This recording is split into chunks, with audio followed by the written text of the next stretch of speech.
Tama na ko kay tama na sa. Check up. Basta dingat ko to.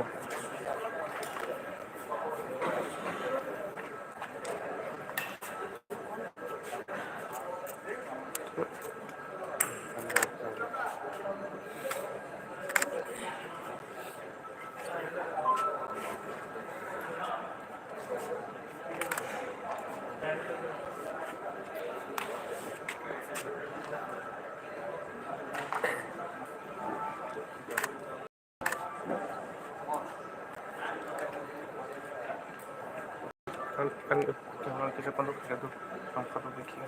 Kamu cara banget.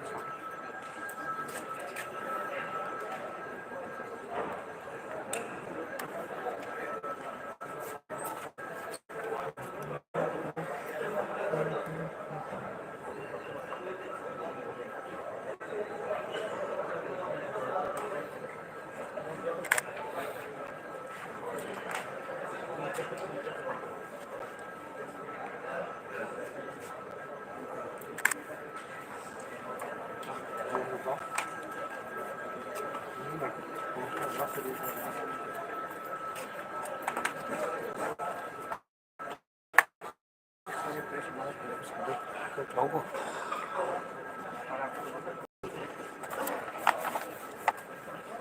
Kamu tidak nak kesini dulu.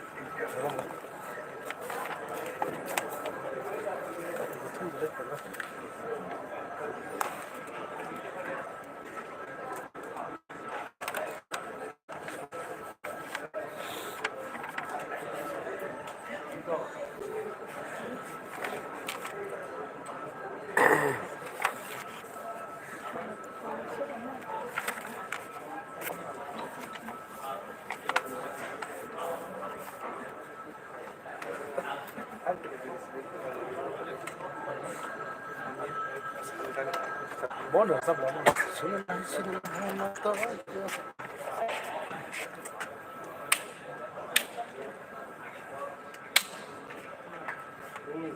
Fight more children.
নমস্কার সবাইকে।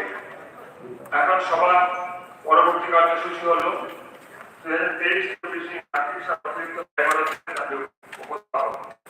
আমি অর্থদপ্তরের ভারপ্রাপ্ত মাননীয় মন্ত্রীকে অনুরোধ করছি 2023-24 এই আর্থিক সালের অতিরিক্ত ব্যয় বাজেটের দাবি সবার সঙ্গে পেশ করার জন্য।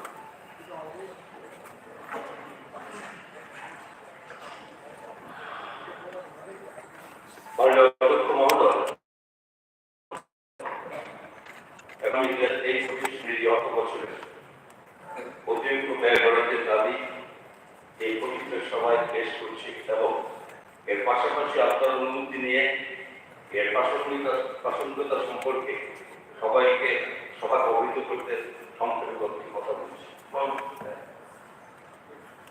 স্বীকার মতো প্রত্যেক বছরই এখানে বাজেট এস্টিমেট আমরা করি এবং সেই অনুযায়ী পরবর্তী সময়ে এখানে বিভিন্ন দপ্তরের মাধ্যমে কোন বিশেষ ডেভেলপমেন্ট বা কিছু কাজের জন্য নতুন নতুন প্রস্তাব থাকে এবং এটা রিভাইজ এস্টিমেটের মাধ্যমে তার সংস্করণ করা হয়। এরপরে বিশেষ করে এখানে ভারত সরকারের বিভিন্ন স্কিমগুলোতে বাজেট যখন বাজেট এস্টিমেট করা হয় তার পরবর্তী সময়ে সেগুলো আমাদের আসে এবং সেগুলোকে আমাদেরকে এর সঙ্গে যুক্ত করতে সেই অনুযায়ী সেই তার কারণে সেই দিকে লক্ষ্য রেখে সরকার প্রয়োজনীয় কথা মাথায় রেখে আমরা ১,৬৩২ কোটি ৬২ লক্ষ টাকার এই সাপ্লিমেন্টারি গ্র্যান্ট দিতে পেরেছি। ২০২৩-২৪ সালে এই বাজেট করাতে এটা খুব দ্বিধাদ্বন্দ্ব পাইনি।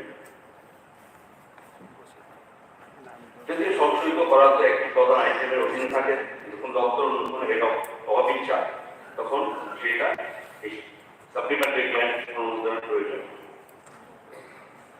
এবং সেই কারণে আমি সংক্ষিপ্তভাবে কিছু কিছু এসব ডিপার্টমেন্টের কিছু রেফারেন্স উল্লেখ করে সবাইকে অবহিত করতে চাই। যেমন ধরুন এডুকেশন সেকেন্ডারি ডিপার্টমেন্ট আমরা সাপ্লিমেন্টারি গ্র্যান্ট ৩40.36 কোটি টাকা সাপ্লিমেন্টারি গ্র্যান্ট আমাদেরকে প্রভিশন করতে পেরেছে। যেমন কয়েকটার মধ্যে একটা উল্লেখ করি, যেমন new scheme name PMS has been launched and funds have been released by Government of India during 2023-24 for which no provision was kept in budget estimate 2023-24. There is supplementary grants application.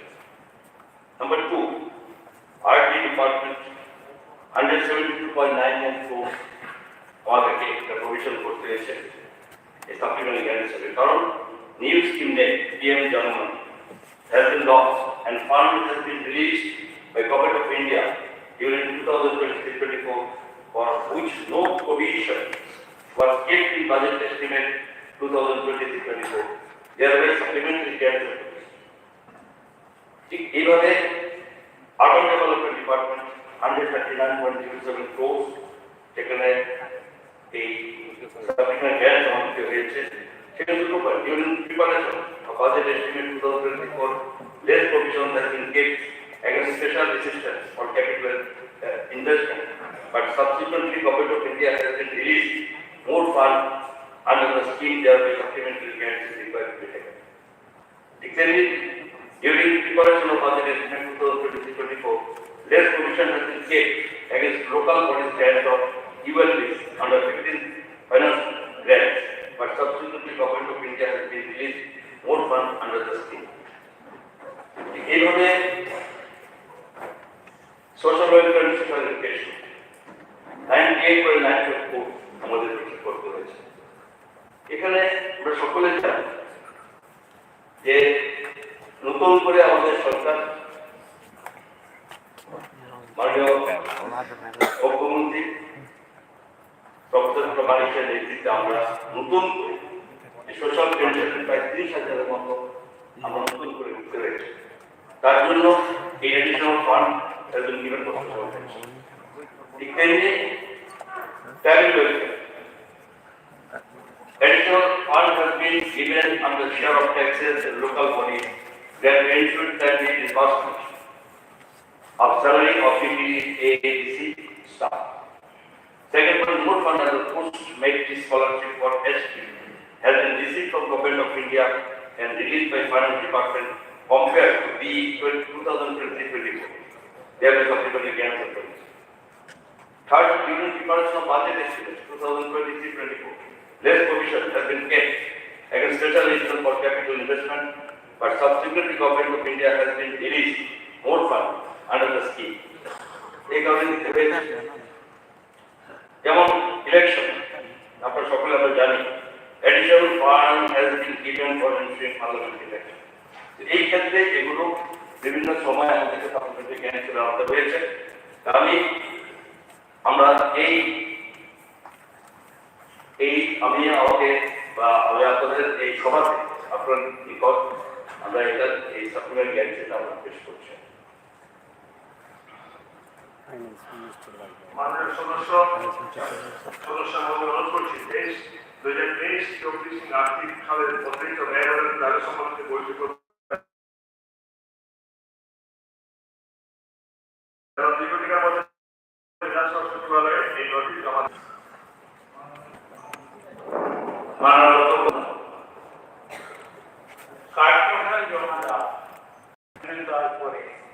যারা দেয় তারা আর যারা দেয় না আপনি time according to this আপনি এখান থেকে বললেন আমরা কাটবো আর আপনি লাস্টে বললেন 2 মিনিট বলবেন 5 মিনিট বললেন আমি যতগুলি কাটবো আমার তো ডিসকাস করতে আর থেকে আপনি টাইমটার ফেভারিটে অপোজিশন করা হলো মন্ত্রীরা উত্তর দেন আপনি কি ভাগাভাগি করেন? ওকে ঠিক আছে। এখন মাননীয় সদস্যগণ এখন সবার কার্যসূচি হলো 2024-25 অর্থ বছরের ব্যয় বরাদ্দের প্রস্তাব সবার সামনে পেশ করা। আমি অর্থ দপ্তরের ভারপ্রাপ্ত মাননীয় মন্ত্রীকে বাজেট ভাষণের মাধ্যমে 2024-25 অর্থ বছরের ব্যয় বরাদ্দের প্রস্তাব সবার সামনে পেশ করার জন্য অনুরোধ আছে।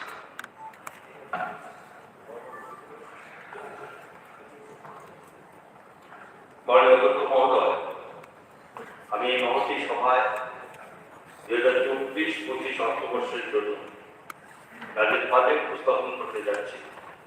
এই পবিত্র বিধানসভায় মাননীয় সদস্যবৃন্দ এবং মহান রাজ্যের সকল অংশের জনসাধারণকে এই বাজেট উপলক্ষে সম্বোধিত করতে পেরে আমি নিজেকে সৌভাগ্য মনে করছি। আপনারা জানেন যে দেশের যশস্বী প্রধানমন্ত্রী যে নরেন্দ্র মোদীজির প্রদর্শিত পথে ও রাজ্যের একটা মালিক সাহেব আমাদের সুযোগ করে নেতৃত্বে আমাদের রাজ্য প্রগতি ও বিকাশের পথে অগ্রসর হচ্ছে। এই প্রসঙ্গে আমি আমাদের সাফল্য ও প্রতিবন্ধকতা সম্পর্কে আপনাদের অবগত করতে এবং সেই সঙ্গে রাজ্যের উজ্জ্বল ভবিষ্যতের রূপরেখা উপস্থাপন করার সুযোগ পেয়েছি। রাজ্যে বিজেপি নেতৃত্বাধীন সরকার ক্ষমতায় আসার পর আমাদের রাজ্য বিভিন্ন ক্ষেত্রে উল্লেখযোগ্য অগ্রগতি সাধন করেছে। আমাদের সরকার সমাজের সকল অংশের জনগণের সহযোগিতা দ্বারা অনুপ্রাণিত। আমরা স্বীকার করি যে মানুষের আশা আকাঙ্ক্ষা এবং সামগ্রিক উন্নতির জন্য আরো অনেক সমৃদ্ধিমূলক কাজ করা প্রয়োজন এবং সবকা সাথ, সবকা বিকাশ, সবকা বিশ্বাস এবং সবকা প্রয়াস এই মন্ত্রের দ্বারা উদ্বুদ্ধ হয়ে রাজ্য উন্নতিতে প্রত্যেক নাগরিকের অংশগ্রহণকে সুনিশ্চিত করতে বদ্ধপরিকর। আজকে আমরা আগত অর্থবর্ষের জন্য বাজেট ঘোষণা করতে যাচ্ছি। তার বাস্তবায়নে অর্থনৈতিক দূরদর্শিতা, ন্যায়সঙ্গত উন্নয়ন ও স্থায়ী বিকাশের প্রতি আমাদের সুদৃঢ় দায়বদ্ধতা সুনিশ্চিত করছে। আমাদের এবারে বাজেট করা হচ্ছে রাজ্য পরিচালনা দক্ষতা, দায়বদ্ধতা ও স্বচ্ছতার প্রতি আমাদের অগ্রাধিকারকে প্রতিফলিত করবে। আমরা সম্পদের যথাযথ ব্যবহার, উন্নয়নের গুরুত্বপূর্ণ ক্ষেত্রগুলিকে অগ্রাধিকার প্রদান, অভিনবত্ব, ব্যবসায়িক উদ্যোগ, কর্মসংস্থানের পথ সুদৃঢ় এবং বাস্তবায়ন করার প্রয়াস করছে। বর্তমানে নতুন যে নানা ধরনের প্রতিবন্ধকতা উদ্ভূত হচ্ছে, বিশেষ করে বৈশ্বিক মহামারী প্রাদুর্ভাবের মতো সংকট মোকাবিলা করার ক্ষেত্রে আমরা জনসম্পদ রক্ষা, কর্মসংস্থান ও জনকল্যাণের জন্য দৃঢ়ভাবে সংকল্পবদ্ধ ছিলাম এবং রয়েছে। এই বাজেটের মাধ্যমে স্বাস্থ্য পরিকাঠামোকে সুদৃঢ় করা, সামাজিক সুরক্ষা প্রকল্পসমূহের পরিবর্তন করা এবং ভবিষ্যতে যে কোনো সংকট মোকাবিলা করার জন্য প্রয়োজনীয় পদক্ষেপ সমূহকে অগ্রাধিকার দেওয়ার চেষ্টা করছে।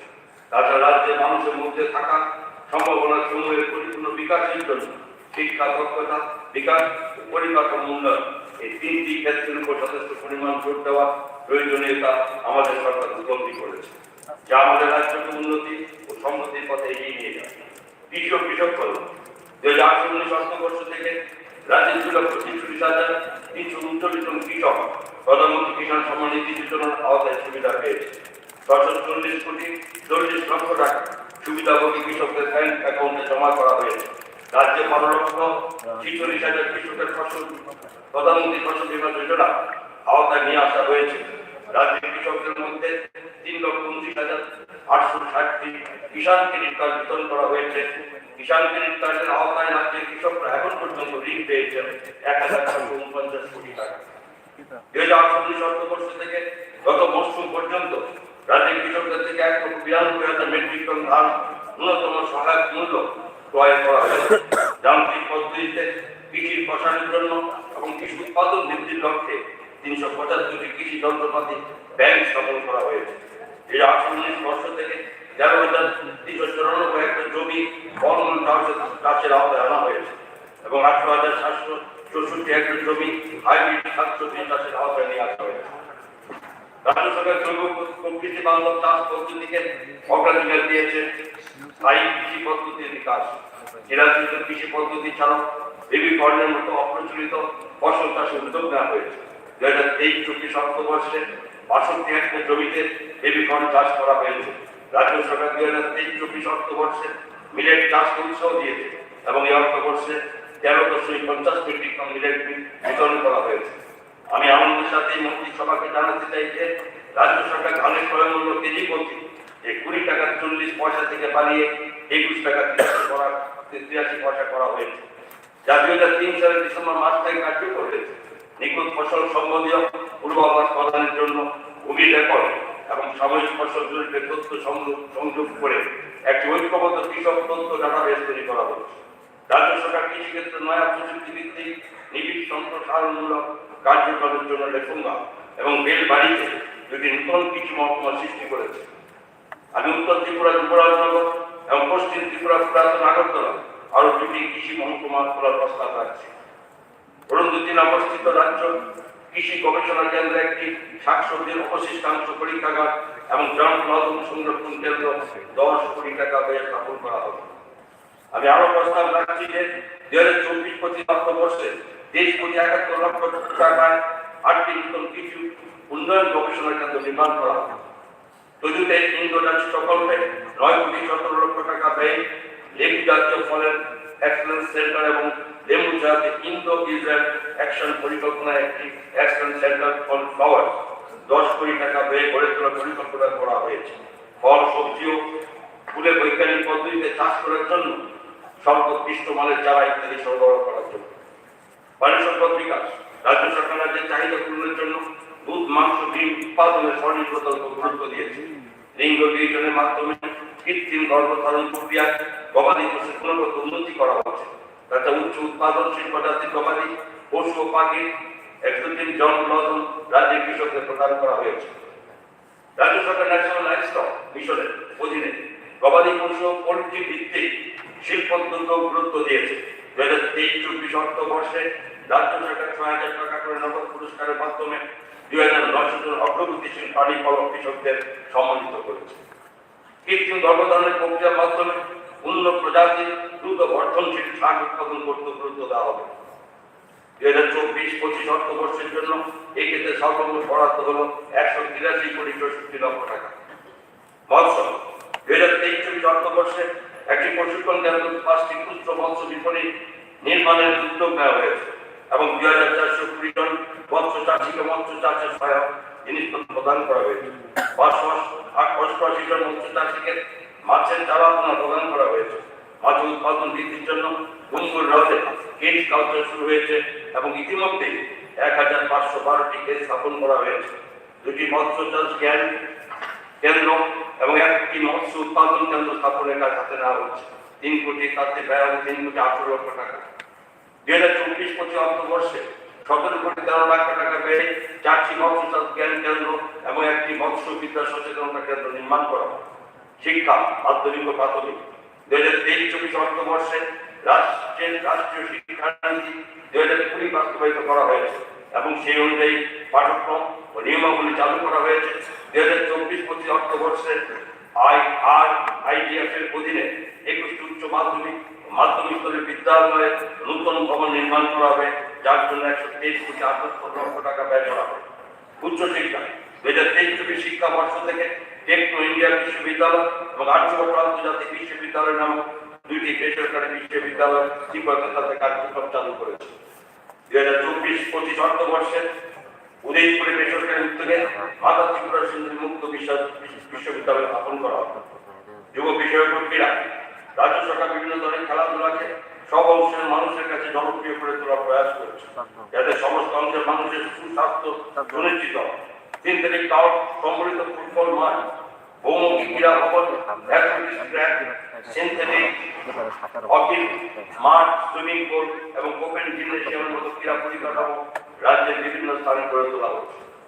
এইসব উন্নত পরিকাঠামো ব্যবহার করে রাজ্যের ছেলেমেয়েরা জাতীয় আন্তর্জাতিক স্তরে বিভিন্ন প্রতিযোগিতায় সাফল্যের সাথে অংশগ্রহণ করতে পারছে এবং বিভিন্ন পদক অর্জন করতে সফলতা লাভ করছে।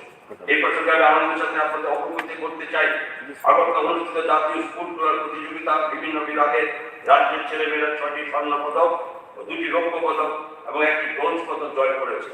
এছাড়া দিল্লিতে অনুষ্ঠিত 67তম স্কুল খেলার প্রতিযোগিতায় 2টি স্বর্ণ পদক এবং 1টি রৌপ্য পদক জয় করেছে।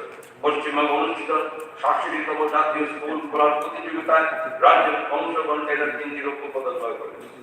স্বাস্থ্য মাননীয় অধ্যক্ষ মহোদয়, আমি মাননীয় মুখ্যমন্ত্রী মহোদয়কে এই সুযোগে মুখ্যমন্ত্রী জন আরোগ্য যোজনা 2023 বাস্তবায়নের জন্য ধন্যবাদ দিতে চাই, যার সূচনা 15 ফেব্রুয়ারি 2024 তারিখে করা হয়েছে।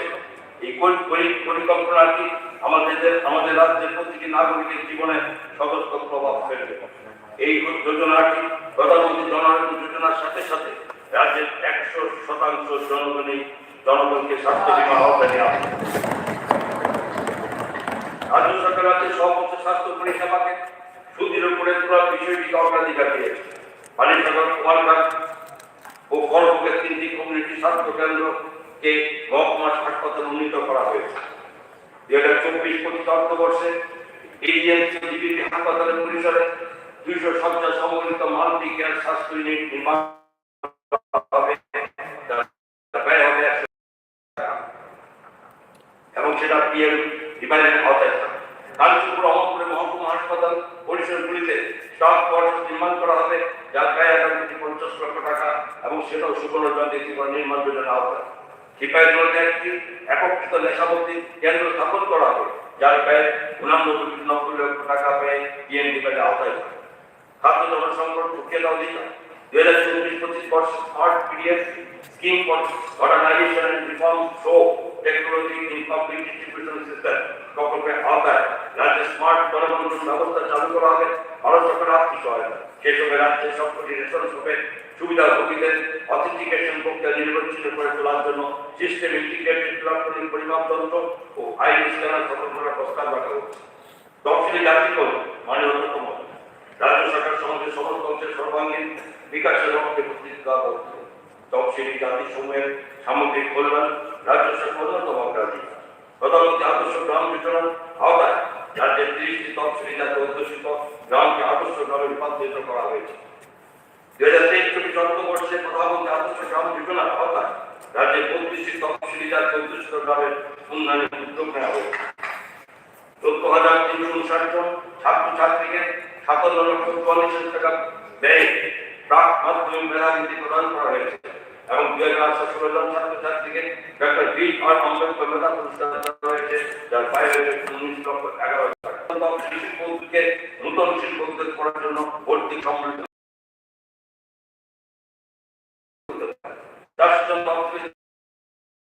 টাকা করে এককালীন সহায়তা দেওয়া হবে। এই উদ্দেশ্যে 4 কোটি টাকা ব্যয় করা হবে। ভবিষ্যৎ আমাদের রাজ্য সরকার সমগ্র সম্প্রদায়ের সঙ্গে উন্নয়নের জন্য কাজ করে চলেছে এবং সেই কারণে ওবিসি সম্প্রদায়ের জন্য বিভিন্ন আয় উৎস সৃষ্টিকারী কর্মসূচি গ্রহণ করা হয়েছে।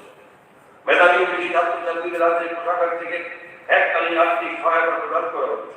15,802 জনকে প্রাক মাধ্যমিক বৃত্তি, 14,728 জনকে মাধ্যমিকোত্তর বৃত্তি এবং 2,079 জন ওবিসি ছাত্রছাত্রীকে ডক্টর বি আর আম্বেদকর মেধা পুরস্কার দেওয়া হয়েছে।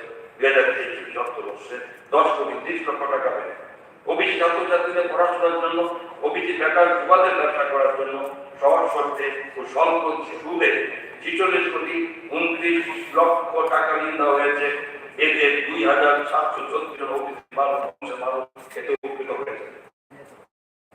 সংখ্যালঘু উন্নয়ন আমাদের সরকার 2047 সালের মধ্যে বিকশিত ভারত গড়ে তোলার লক্ষ্য পূরণে কার্যকরী অবদান রাখতে বিরামী কাজ করে যাচ্ছে এবং আমরা আমাদের কাঙ্ক্ষিত বিকাশের লক্ষ্যমাত্রা অর্জন করতে প্রতিটি সম্প্রদায়ের সর্বাঙ্গীন বিকাশকে যথাযথ গুরুত্ব দিচ্ছি। সংখ্যালঘু সম্প্রদায়ের আর্থসামাজিক মান উন্নয়নের জন্য 2023-24 অর্থবর্ষে প্রধানমন্ত্রী জনবিকাশ কার্যক্রমের আওতায় 228টি প্রকল্প বাস্তবায়িত করা হয়েছে। 2,643 জন ছাত্রছাত্রীকে মৌলানা আবুল কালাম আজাদ মেধাবৃত্তি প্রদান করা হয়েছে। 1,035টি সংখ্যালঘু পরিবারকে ব্যবসায়িক উদ্যোগ শুরু করার জন্য ভর্তুকি সম্মিলিত ঋণ প্রদান করেছে এবং 292 সংখ্যালঘু ছাত্রছাত্রীকে উচ্চ শিক্ষার জন্য ভর্তুকি সম্মিলিত ঋণ প্রদান করা হয়েছে। এই উদ্দেশ্যে 2023-24 অর্থবর্ষে Tripura minority cooperative development corporation limited সর্বমোট 22,67,00,000 টাকা ঋণ প্রদান করেছে। সংখ্যালঘু ছাত্রছাত্রী উচ্চ শিক্ষা উৎপাদিত করার জন্য ভারত সরকার প্রদত্ত বিভিন্ন স্কলারশিপের আওতায় সর্বমোট 21,384 জন সংখ্যালঘু ছাত্রছাত্রীকে 7,70,00,000 টাকা প্রদান করা হয়েছে। নারী শক্তিকে গুরুত্ব দিয়ে 38,069 জন সংখ্যালঘু ছাত্রীকে প্রি ম্যাট্রিক ও পোস্ট ম্যাট্রিক স্কলারশিপ প্রদান করা হয়েছে। এই উদ্দেশ্যে সর্বমোট 2,26,00,000 টাকা খরচ করা হয়েছে। 2024-25 অর্থবর্ষে বিভিন্ন সংখ্যালঘু প্রতিষ্ঠিত গ্রামে বিভিন্ন রকম উন্নয়নমূলক কাজে উদ্যোগ নেওয়া হবে এবং এই উদ্দেশ্যে প্রধানমন্ত্রী জনবিকাশ কার্যক্রমের আওতায় 35 কোটি টাকা বাজেট বরাদ্দ রাখা হয়েছে। সমাজ কল্যাণ সমাজ শিক্ষা মাননীয় প্রধান মহোদয় রাজ্য সরকার সামাজিক সুরক্ষায় সর্বোচ্চ অগ্রাধিকার দিয়েছে। 33টি সামাজিক ভাতা প্রকল্পের অধীনে থাকে 3,77,934 জন সুবিধাভোগীর জন্য সামাজিক পেনশন ভাতা প্রতি পাপক কিছু মাসিক 700 টাকা থেকে বাড়িয়ে মাসিক 2,000 টাকা করা হয়েছে। মুখ্যমন্ত্রী সামাজিক সহায়ক প্রকল্পের আওতায় 1 জানুয়ারি প্রতি বছর ব্যয় হবে। নারী শক্তির বিকাশের লক্ষ্যে কর্মরত মহিলাদের জন্য 4টি পোস্টার নির্মিত হচ্ছে। প্রধানমন্ত্রী মাতৃবন্ধনা যোজনা এর আওতায় 6,484 জন গর্ভবতী ও স্তন্যদায়িনী মাকে আর্থিক সুবিধা প্রদান করা হয়েছে। ভারত সরকারের মিশন শক্তির আওতায় মাতার পেটের তেলে পড়ে অতি দরিদ্র অসহায় মহিলাদের জন্য 2টি শক্তি সদন স্থাপন করার প্রস্তাব রাখছি, যার জন্য সর্বমোট ব্যয় ধার্য করা হয়েছে 10,62,00,000 টাকা। জনজাতি বলে মানে অন্যতম দেশের ঐক্য সংহতি রক্ষায় বিভিন্ন জনজাতি নেতৃত্বের অবদানের স্বীকৃতি হিসাবে রাজ্য সরকার 15 নভেম্বর 2023 তারিখে জনজাতি গৌরব দিবস উদযাপন করেছে। 2023 অর্থবর্ষে মুখ্যমন্ত্রী রাবার মিশনের আওতায় 600 একর জমিতে রাবার গাছ রোপণ করা হয়েছে। 2023 অর্থবর্ষে বিভিন্ন আয় উৎস সৃষ্টিকারী কর্মকাণ্ড সম্পাদনের মাধ্যমে জনজাতি পরিবারকে অতিরিক্ত প্রদান করা হয়েছে। জনজাতি ছাত্রছাত্রীকে বিভিন্ন মেধাবী আওতায় নিয়ে আসা হয়েছে, যার ব্যয় ধার্য হয়েছে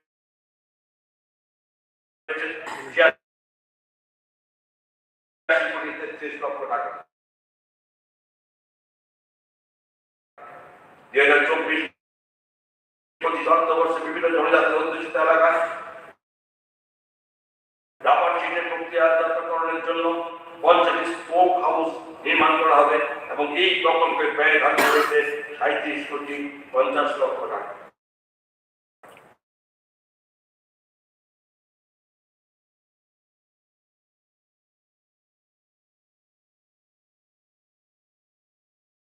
এর উদ্দেশ্য হল বিশেষভাবে দুর্বল জনজাতি গোষ্ঠী সমূহের আর্থসামাজিক অবস্থা উন্নয়ন করার লক্ষ্যে স্বাস্থ্য, শিক্ষা ও জীবিকার ক্ষেত্রে থাকা ব্যবধানগুলির অবসান ঘটানো। এই উদ্দেশ্যে 9টি মন্ত্রকের মাধ্যমে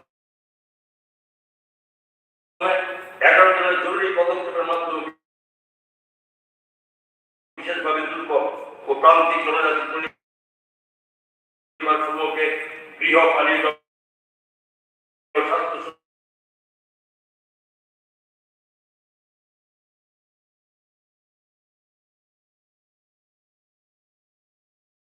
এমন জনপদ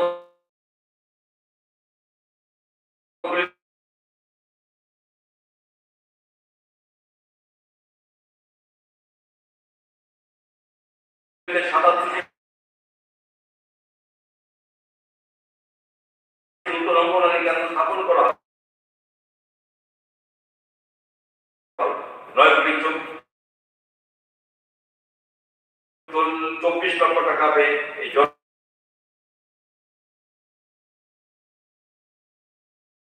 জনগণের আওতায়, প্রধানমন্ত্রী জনগণ যোজনার আওতায় রিয়াং সম্প্রদায় জনজাতি পরিবারবর্গের জন্য 9,015টি নতুন গৃহ নির্মিত হয়েছে।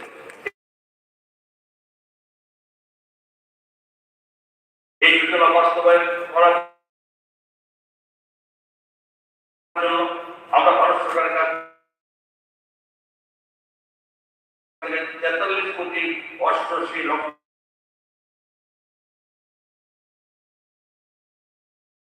টাকা পেয়েছি।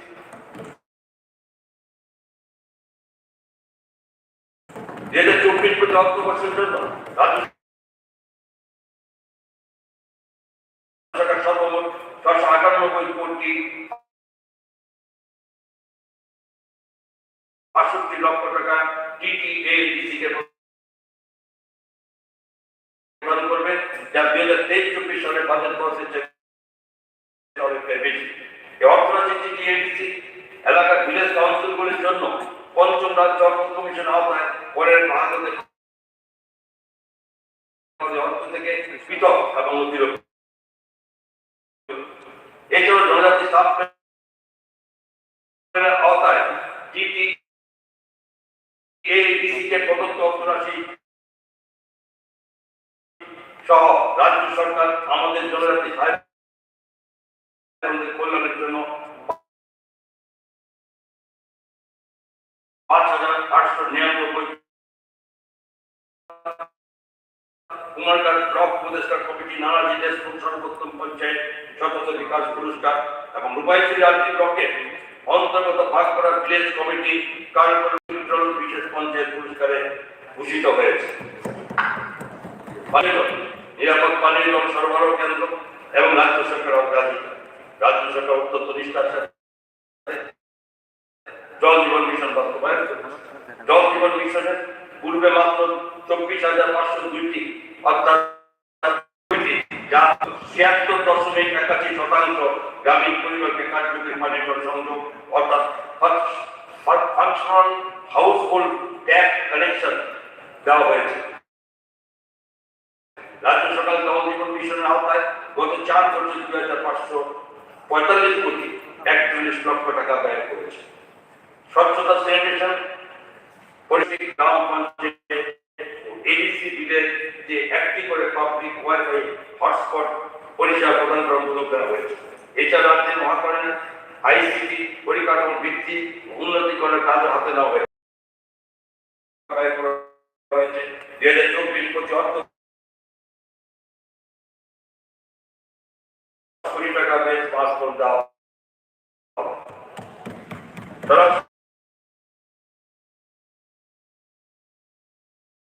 পরিষেবা 2023-24 অর্থবর্ষে 26 কোটি 76 লক্ষ টাকা ব্যয়ে বঙ্কিম বিভাগ যার মধ্যে রয়েছে EROR পরিষেবা,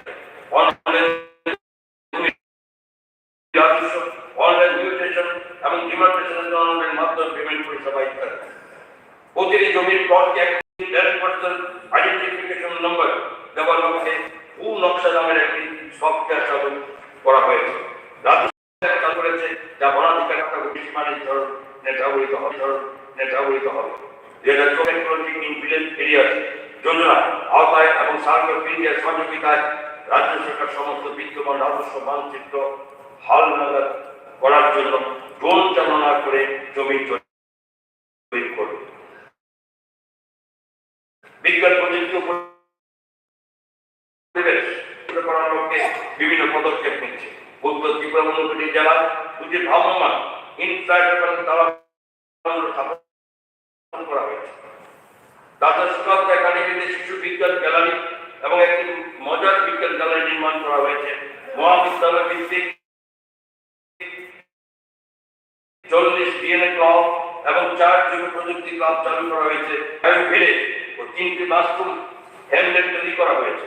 জলবায়ু পরিবর্তন মোকাবিলায় রাজ্য এবং আনুষ্ঠানিক আনুষ্ঠানিকভাবে সূচনা করা হয়েছে। 2024-25 বর্ষে 4টি মহাবিদ্যালয় ভিত্তিক জৈব প্রযুক্তি ক্লাব, 50টি ডিএনএ ক্লাব, 6টি বায়োভিলেজ গড়ে তোলার প্রস্তাব রাখছে। রাজ্য সরকার পরিবেশের উপর একক উল্লেখযোগ্য পরিমাণে বেড়েছে। 2022-23 অর্থবর্ষে যা দাঁড়িয়েছে 758 কোটি 9 লক্ষ টাকা। বাংলাদেশ সর্বোচ্চ 121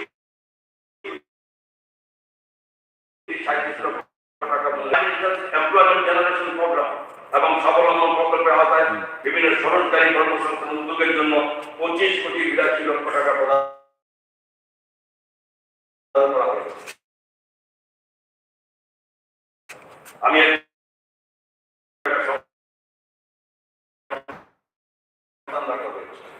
140 কোটি টাকা পেয়ে ইউনিফর্ম নির্মাণের কাজ চলছে, যেখানে ভারতের বিভিন্ন রাজ্যে চিরাচরিত হস্তকারু, হস্ততাঁত ও বস্ত্র ইত্যাদি প্রদর্শন বিপণন ও বিক্রয় করা হবে। দক্ষতা বিকাশ প্রথাগত প্রশিক্ষণ দেওয়া ছাড়াও একটি কর্মমুখী প্রশিক্ষণ দেওয়ার পদক্ষেপ নেওয়া হয়েছে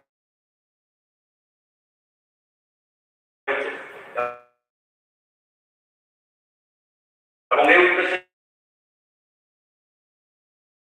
30 জন যুবককে 9 মাস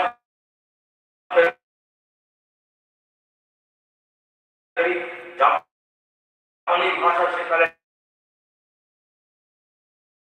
একটি দীর্ঘ প্রশিক্ষণ শিবির তিনি পাঠানো হয়েছে।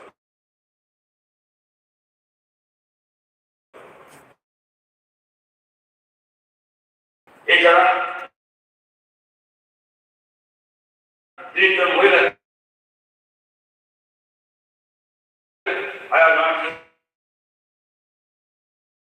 প্রশিক্ষণ দেওয়া হয়েছে। 20 জন মহিলা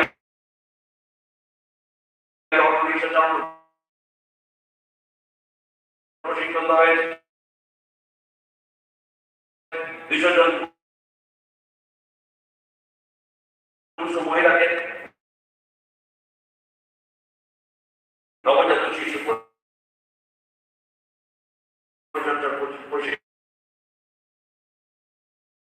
ট্রান্সমিশন লস কমিয়ে আনার মাধ্যমে বিদ্যমান বিদ্যুৎ পরিবাহ ব্যবস্থার পরিচালনাগত ও আর্থিক কার্যক্ষমতা উন্নয়ন সহ বর্তমানে চালু ম্যানুয়াল বিল ব্যবস্থা থেকে স্মার্ট মিটারে পরিবর্তিত করার কাজে হাত নেওয়া হয়েছে। পুনর্নবীকরণযোগ্য শক্তি বিদ্যুতের উৎস হয়েছে।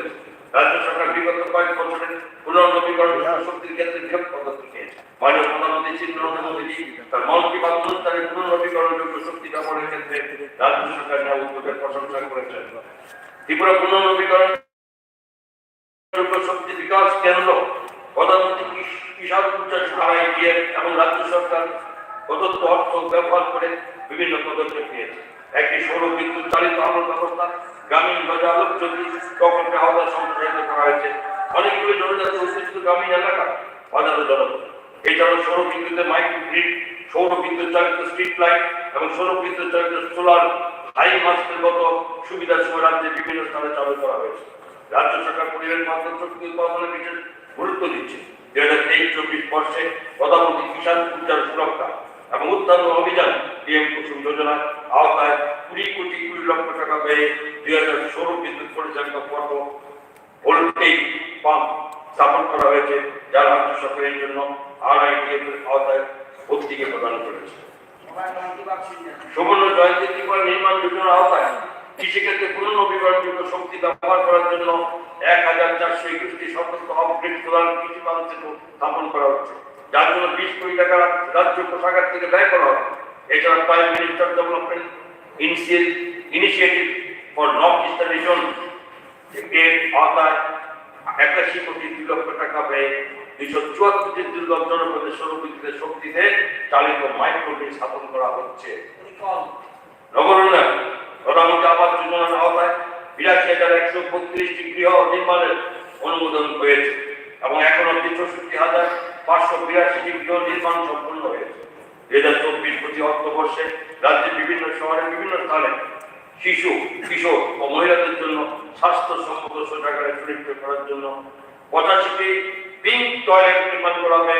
এই লক্ষ্যে 7,51,00,000 টাকা সংস্থান রাখা হয়েছে মাঝে। সমবায় রাজ্য সরকার রাজ্যের সমবায় আন্দোলনকে জোরদার করার লক্ষ্যে সমবায় রেজিস্ট্রারের কার্যালয়, ত্রিপুরা কৃষি সমবায় ও গ্রামোন্নয়ন ব্যাংক ও প্রাথমিক কৃষি ক্রেডিট সোসাইটিগুলির কম্পিউটারাইজিং প্রক্রিয়া চালু করেছে।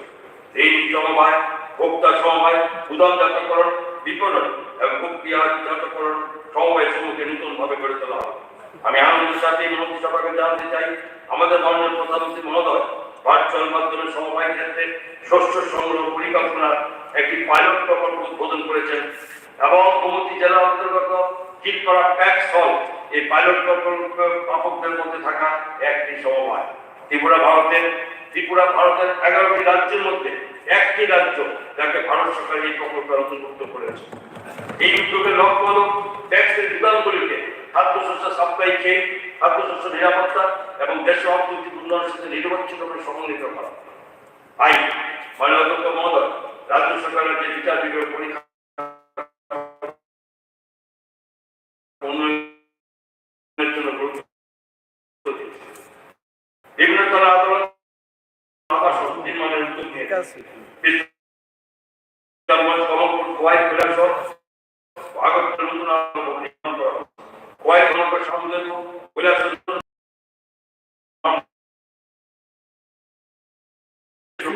আওতায় 18,697টি মামলা সৃষ্টি করা হয়েছে। এছাড়া রাজ্য জুড়ে 1,476টি আইনি সচেতনতা শিবির অনুষ্ঠিত হয়েছে। সাধারণ প্রশাসন এবং ভবনটি নির্মাণ কার্য শীঘ্রই আরম্ভ হবে। রাজ্য সরকার নয়াদিল্লির দ্বারকাতে একটি নতুন ত্রিপুরা ভবন স্থাপন করার জন্য জমি অধিগ্রহণ করেছে, যার জন্য ব্যয় ধার্য হয়েছে 23,66,00,000 টাকা। কলকাতা শহরের ত্রিপুরা ভবনটি রাজ্যের জনগণের স্বার্থে সম্প্রসারণ করা হবে। 2024-25 বর্ষে ত্রিপুরা ভবন সমূহের নির্মাণের জন্য 2 টাকা বরাদ্দ করা হয়েছে। 2 কোটি টাকা বরাদ্দ করা হয়েছে। অল্প বিনিয়োগ জনশক্তি 16,169 জন গ্রামীণ যুবক দীনদয়াল গ্রামীণ কৌশল যোজনার আওতায় প্রশিক্ষণ বিষয়টি প্রক্রিয়াধীন রয়েছে। প্রশিক্ষণ প্রাপ্তদের মধ্যে 5,416 জন বিভিন্ন সংগঠিত ক্ষেত্রে কর্মে নিযুক্ত হয়েছে। রাষ্ট্রীয় ক্যারিয়ার প্রকল্পের আওতায় বেসরকারি ক্ষেত্রে কর্মী যুবকদের কর্মসংস্থানের জন্য 74টি কর্মমেলার আয়োজন করা হয়েছে।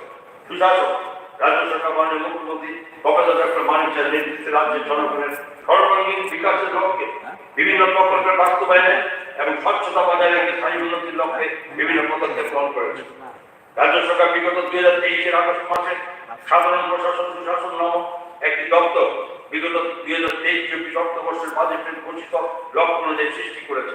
বিগত 25শে ডিসেম্বর 2023 তারিখে নীতি আয়োগের নির্দেশিকা অনুযায়ী রাজ্য সহায়তা মিশনের আওতায় এই দপ্তরের অধীনে ত্রিপুরা ইনস্টিটিউশন ফর ট্রান্সফরমেশন নামক একটি নতুন প্রতিষ্ঠানের সূচনা হয়েছে।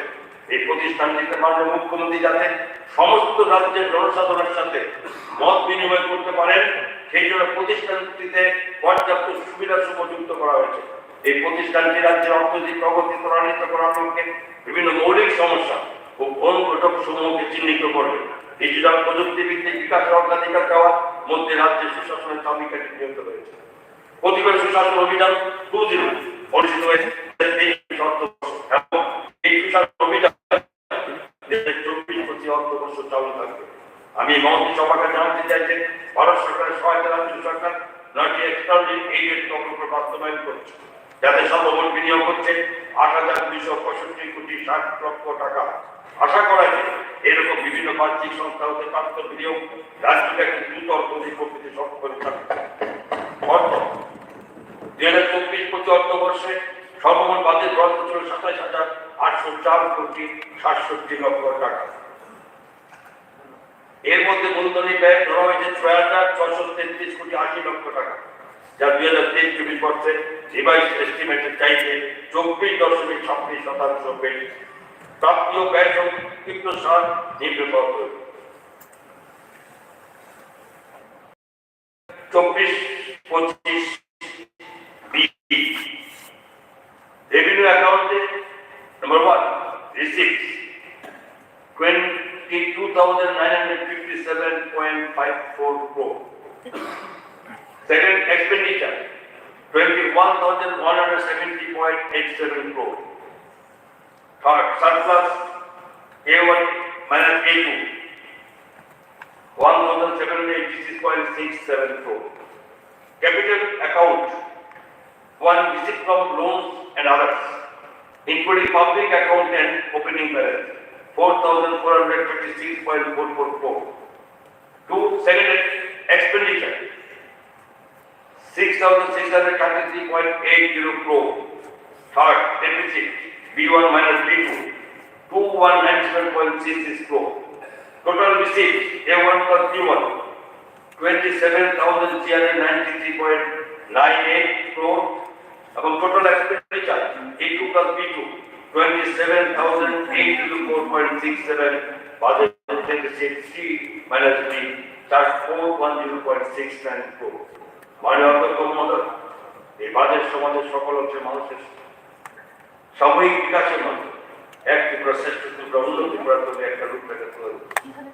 আমি সবাইকে আন্তরিক ধন্যবাদ জানাচ্ছি। নমস্কার, জয় হিন্দ, ভারত মাতা কি জয়।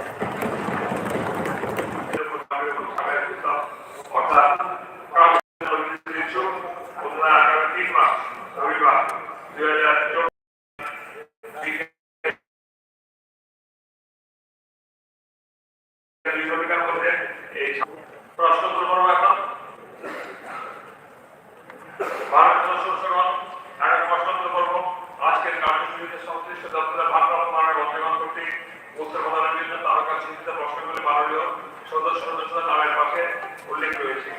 পর্যায়ক্রমে মাননীয় নাম রাখলে তিনি তার নামের পাশে উল্লেখিত নাম্বার জানাবেন এবং সংশ্লিষ্ট দপ্তরের মাননীয় মন্ত্রীগণ মৌখিক উত্তর দেবেন। প্রথম প্রশ্ন করছেন শ্রী দীপক কোশ্চেন মহোদয়। Started question number 15.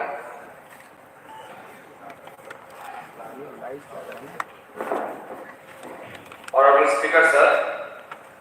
প্রশ্ন এনাকি সত্য রাজ্যের অন্যতম লাভবান গরুবাজার এই গরু বিক্রেতাদের প্রাকৃতিক বিপর্যয় থেকে রক্ষা করতে একটি আধুনিক মানের শেড নির্মাণের পরিকল্পনা সরকারের রয়েছে কিনা? উত্তর, রাজ্যের লাভবান গরু বাজারে গরু ও গরু বিক্রেতাদের প্রাকৃতিক বিপর্যয় থেকে রক্ষা করতে একটি আধুনিক মানের শেড নির্মাণের জন্য প্রাণী সম্পদ বিকাশ দপ্তরের এখন পর্যন্ত কোনো পরিকল্পনা নেই। প্রশ্ন 2, যদি থাকে তবে কবে নাগাদ কাজ শুরু হবে বলে আশা করা যায়? দপ্তরের কাছে আপনাদের পক্ষ থেকে এখন পর্যন্ত কোনো প্রস্তাব আসে? স্যার, সাপ্লিমেন্ট দিয়েছে। এই গরু বাজারটি বয়স প্রায় 70 বছর পুরাতন এই বাজার, এবং এটা এর আগে একটা খোলা মাঠের মধ্যে এই বাজার চলত। 93 সালে এটা ব্যক্তিগত মালিকানা থেকে পঞ্চায়েতের উদ্যোগে এটাকে আনা হয় এবং সেখানে একটা শেড নির্মাণ করা হয়েছে। এই শেডটা অনেক পুরাতন হয়ে গেছে এবং প্রতি মঙ্গলবারে গরু বাজার বসে এবং সেখানে 250-টির উপর গরু সেখানে মধ্যে বিক্রি হয় করে। এই অবস্থায় এখন এই গভর্নমেন্ট আসার পরে সেই বাজারের ভেতরে শেডের ভেতরে গরুগুলো এখন বিক্রি হয় না, আর একটা খোলা জায়গা মাঠের ভিতরে সেখানে মধ্যে করা হচ্ছে। আমরা জানি পশুদের যে কোয়ালিটি বা এই বিষয়গুলো সম্পর্কে তাদের পানীয় জলের ব্যবস্থা করা দরকার, তার ওখানে খাওয়ার ব্যবস্থা করা দরকার। এই সমস্ত বিষয়গুলো সে জায়গায় হচ্ছে না, রোদ বৃষ্টিতে এখানে মধ্যে থাকতে হচ্ছে। তাহলে সেই দিক থেকে আমার প্রস্তাব এখানে একটা আধুনিক মানের এবং রাজ্যের একটা বৃহত্তর বাজারে আধুনিক মানের একটি শেড নির্মাণ করা হোক, যেখানে ক্রেতা বিক্রেতা সবাই এর জন্য সুবিধা ভোগ করতে পারে। মাননীয় অধ্যক্ষ মহোদয়, মাননীয় সদস্য যে বিষয়টি এখানে প্রস্তাব রেখেছেন, আমি নিশ্চয়ই দেখবো এবং আমি আপনাকে অনুরোধ রাখবো একটা প্রস্তাব আপনার পক্ষ থেকে আমাদের দপ্তরে আসতে পারবো। আমরা এটাকে কমপ্লিটলি স্ক্রুটিনাইজ করে কি করা যায়। তবে আপনাকে আমি অবগতির জন্য জানিয়ে রাখি, আমাদের দপ্তরের পক্ষ থেকে এখন পর্যন্ত পুরো রাজ্যে যতগুলি ক্যাটেল মার্কেট আছে কোথাও কিন্তু আমরা ক্যাটেল মার্কেট তৈরি করতে পারি, কারণ তার যে প্রভিশন রয়েছে আমাদের যেটা prevention against quality of animals, এটা হলো যে আমাদের বর্ডার থেকে 50 কিলোমিটারের ভিতরে মার্কেট করা হয়, এরকম কিছু একটা বিষয় রয়েছে। তো যার কারণে আমাদের স্পেসিফিক কোনো ফান্ড আমাদের কাছে থাকে না। তবুও আপনি পাঠাবেন আমার কাছে, আমরা ইনফ্রাস্ট্রাকচার ডেভেলপমেন্টের যে অ্যাড থাকে সেখান থেকে আমরা চেষ্টা করবো আপনার এখানে মার্কেট তৈরি করে দেওয়া যায়। হ্যাঁ ঠিক, থ্যাংক ইউ। আপনি প্রস্তাব পাঠাবেন। মাননীয় সদস্য শ্রী সুদীপ সরকার মহোদয়।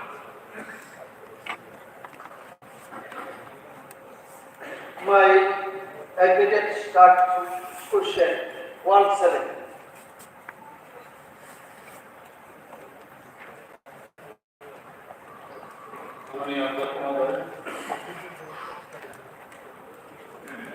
Start question number 17.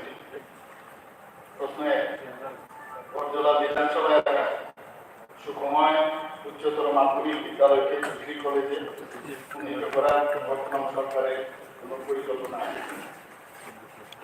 উত্তর হচ্ছে বরজলা বিধানসভা এলাকায় সুকুমার উচ্চতর মাধ্যমিক বিদ্যালয়টিকে ডিগ্রি কলেজে উন্নীত করার পরিকল্পনা দপ্তরের আপাতত নেই। প্রশ্ন 2, যদি থাকে কবে নাগাদ শুরু করা হবে বলে আশা করা যায়? উত্তর 1 নম্বর প্রশ্নের উত্তরের পরিপ্রেক্ষিতে প্রশ্ন আসে। Supplementary sir. আমার বরজলা বিধানসভা এলাকার মধ্যে যে সুকুমার উচ্চতর মাধ্যমিক বিদ্যালয়, সেটা বহু বছর পুরনো এবং এমন একটা জায়গার মধ্যে সেই বিদ্যালয়টা উপস্থিত, আমাদের এয়ারপোর্টের সন্নিকটে যে স্কুলের যে অবস্থা, তার বয়স প্রায় 68 বছর এবং আমি স্কুলটাতে ভিজিট করেছি। স্কুলের যে অবস্থা পরিকাঠামোর দিক দিয়ে খুবই দীর্ঘদশা এবং যে স্কুলের মিড ডে মিল সেটা পর্যন্ত বারান্দায় বসে খেতে হয়।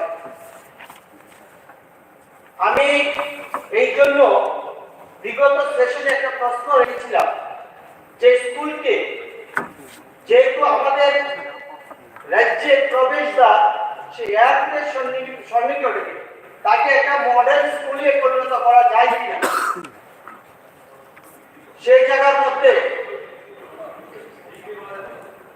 যে বিশেষ করে এই জায়গার মধ্যে যে অনেকগুলি স্কুল আছে আমাদের চারিপাশে, সেটাকে ভিত্তি করে আগামী দিন সরকারের এই ধরনের পরিকল্পনা যদি থাকে, তাহলে এই এলাকার মানুষ অনেক উপকৃত হবে বলে মনে করি।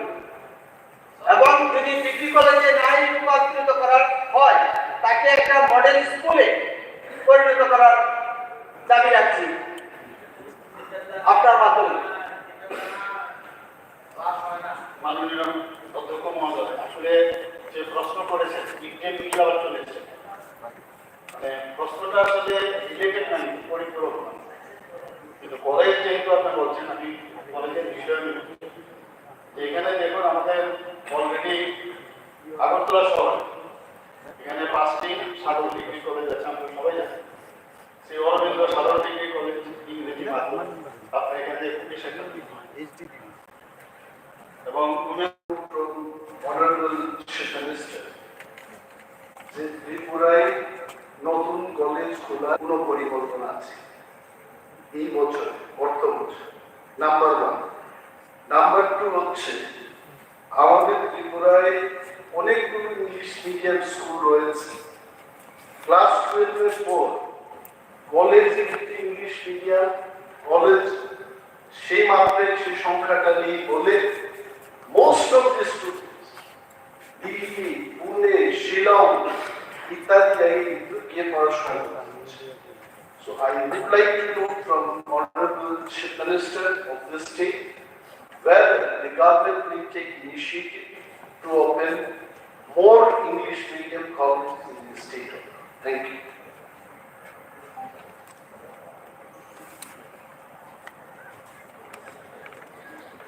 এখানে যে আমরা অরবিন্দ সাধারণ ডিগ্রি কলেজে আমরা বললাম না, সেখানে কিন্তু ইংলিশ মিডিয়াম কলেজ করেছে। তো ভবিষ্যতে এই ধরনের ডিমান্ডের উপর ডিপেন্ড। আর একটা বিষয়, আমাদের অনেকে কিন্তু ইংলিশ মিডিয়ামের জন্য বাইরে যাচ্ছে, সেটা অনেকে আছে বাইরে যেতে চায়, ভালো আরো মনে করে করে বাইরে থাকলে আরো ভালো ওরা মানে জ্ঞান অর্জন করতে পারবে। তার জন্য তো আমরা তো এখানে আস্তে আস্তে করে সব আমাদের ব্যবস্থা এখানে করছি, medical college, dental college, BSc nursing college সব তো করছি। তো যে পরিমাণ তারপরও মানুষ যায় বাইরে, এখন ডিপেন্ড করে কে কোন বিষয়ে কি চিন্তা করে সেই বিষয়ে। তো আমার মনে হয় আগামী দিনে নিশ্চয়ই আমরা দেখবো ইংলিশ মিডিয়াম তার চাহিদার উপর ডিপেন্ড করে সেটা আমরা দেখবো। মাননীয় মাননীয় মুখ্যমন্ত্রী বলেছেন এটাও একমত যে not all students are going out for English medium, এটা ঠিক আছে, but there are so many students যারা Holy Cross, Don Bosco, Auxilium, Srikrishna mission থেকে বেরিয়ে they are taking admission in MBA college, women's college, English medium থেকে বেরিয়ে গিয়ে Bangla medium যেখানে চলছে সেখানে পড়াশোনা করতে হচ্ছে। This is the matter. ওইটা একটু সার্ভে করিয়ে যদি প্রয়োজন থাকে we should increase the number of English medium colleges. মাননীয় অধ্যক্ষ মহোদয়, এখানে আমাদের যে জেনারেল কলেজগুলো আছে সেখানেও কিন্তু ইংলিশ এবং বেঙ্গলি দুটো ইয়েতে কিন্তু পড়া যাচ্ছে। আমরা যখন এখানে এমবি কলেজে পড়েছি সেখানেও কিন্তু ইংলিশে পড়া এবং লেখা সেই ব্যবস্থা ছিল সেখানে, এবং বাংলাও আছে। যে ব্যবস্থা আছে আপনি যেহেতু বলছেন সেটা নিশ্চয়ই দেখবো আমরা। আর দেখুন এখান থেকে বাইরে যায়, দিল্লিতেও যাচ্ছে ইংলিশ মিডিয়াম, আর দিল্লির লোক চলে যাচ্ছে আবার বিদেশে পড়তে, শেষ নেই কিছু। মাননীয় সদস্য শ্রীযুক্ত চৌধুরী মহোদয়। Start question number 82.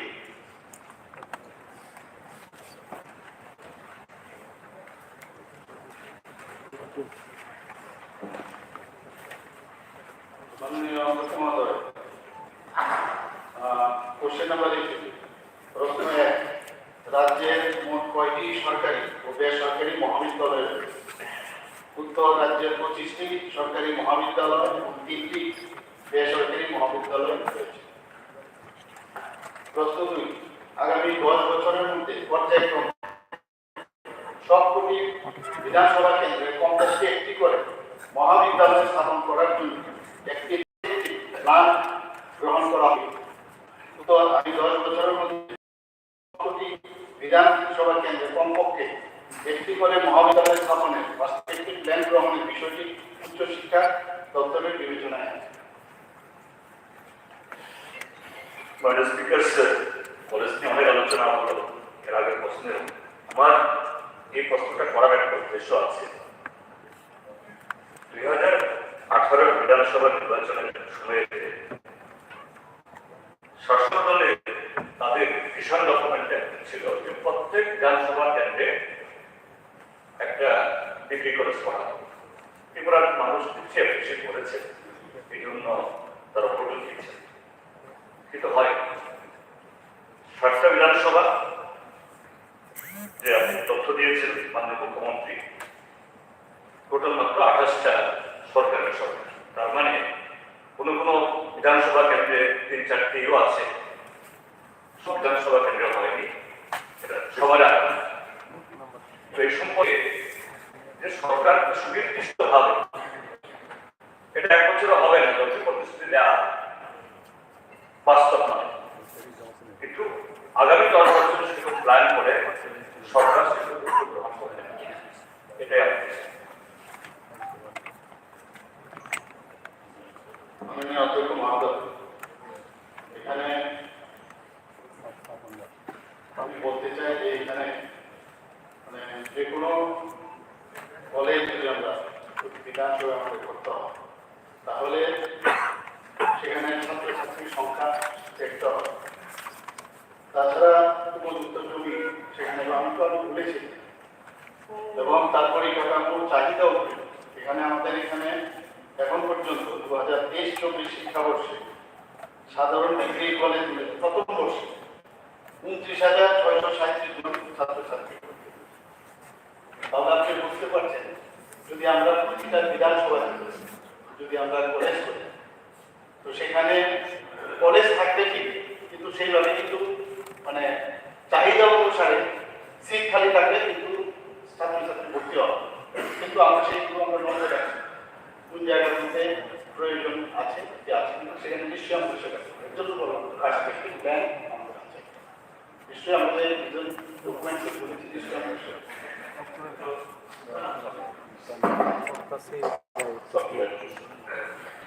আপনাদের প্রথম যে উত্তরটা সাপ্লিমেন্টারি যে রিপ্লাই এটা তো কন্ট্রাডিক্ট করছে। তাহলে আপনি বললেন এটা পার্সপেক্টিভ প্ল্যান আমাদের রয়েছে, এখন বলছেন don't think what is written in the vision document that is to be stated in the throne of the house, not necessarily. That is a political aspect. You are absolutely correct. If the strength, the present strength is 59,727, that is in and around 500. 500 students, no, 500 students, if you have 60 colleges, 60 assembly constituencies, the number of students in that can be not more than 500, divided into it. So it is possible না, তার এই perspective plan যে রয়েছে and the supplementary যে আনসারটা রয়েছে এটা পুরোপুরিটা ইনকর্পোরেটস contradicts এটা আসল পরিমাণ নাম্বার অফ কলেজ ইনক্রিজ করা দ্যাট ইজ ফাইন অবভিয়াসলি, কিন্তু এই যে প্রত্যেকটি বিধানসভা কেন্দ্রে কলেজ স্থাপিত করা হবে, I don't think the government কিংবা এডুকেশন দপ্তরের সে কোনো চিন্তাধারার মধ্যে রয়েছে। এরপর আপনার সাপ্লিমেন্টারি উত্তরের বোঝা আপনি ক্লারিফাই করুন প্ল্যানের অর্থটা কি? আমরা তো চাইবো সমস্ত বিধানসভার মধ্যে, কিন্তু আমি তো বারবার তো ডিফারেন্স হিসেবে দিয়েছি পার্সপেক্টিভ প্ল্যানের অর্থই না আমি করবোই, যখন আমি তো বললাম সেই জায়গা ডিমান্ডের উপরে সেখানে ফুলফিল হবে কিনা তার উপর ভিত্তি করে আমরা করেছি প্ল্যান আছে, তার উপর সেখানে কন্ট্রাডিক্ট করার কোনো বিষয় হচ্ছে না। স্পিকার স্যার, মাননীয় মুখ্যমন্ত্রী যে উত্তরটা দিলেন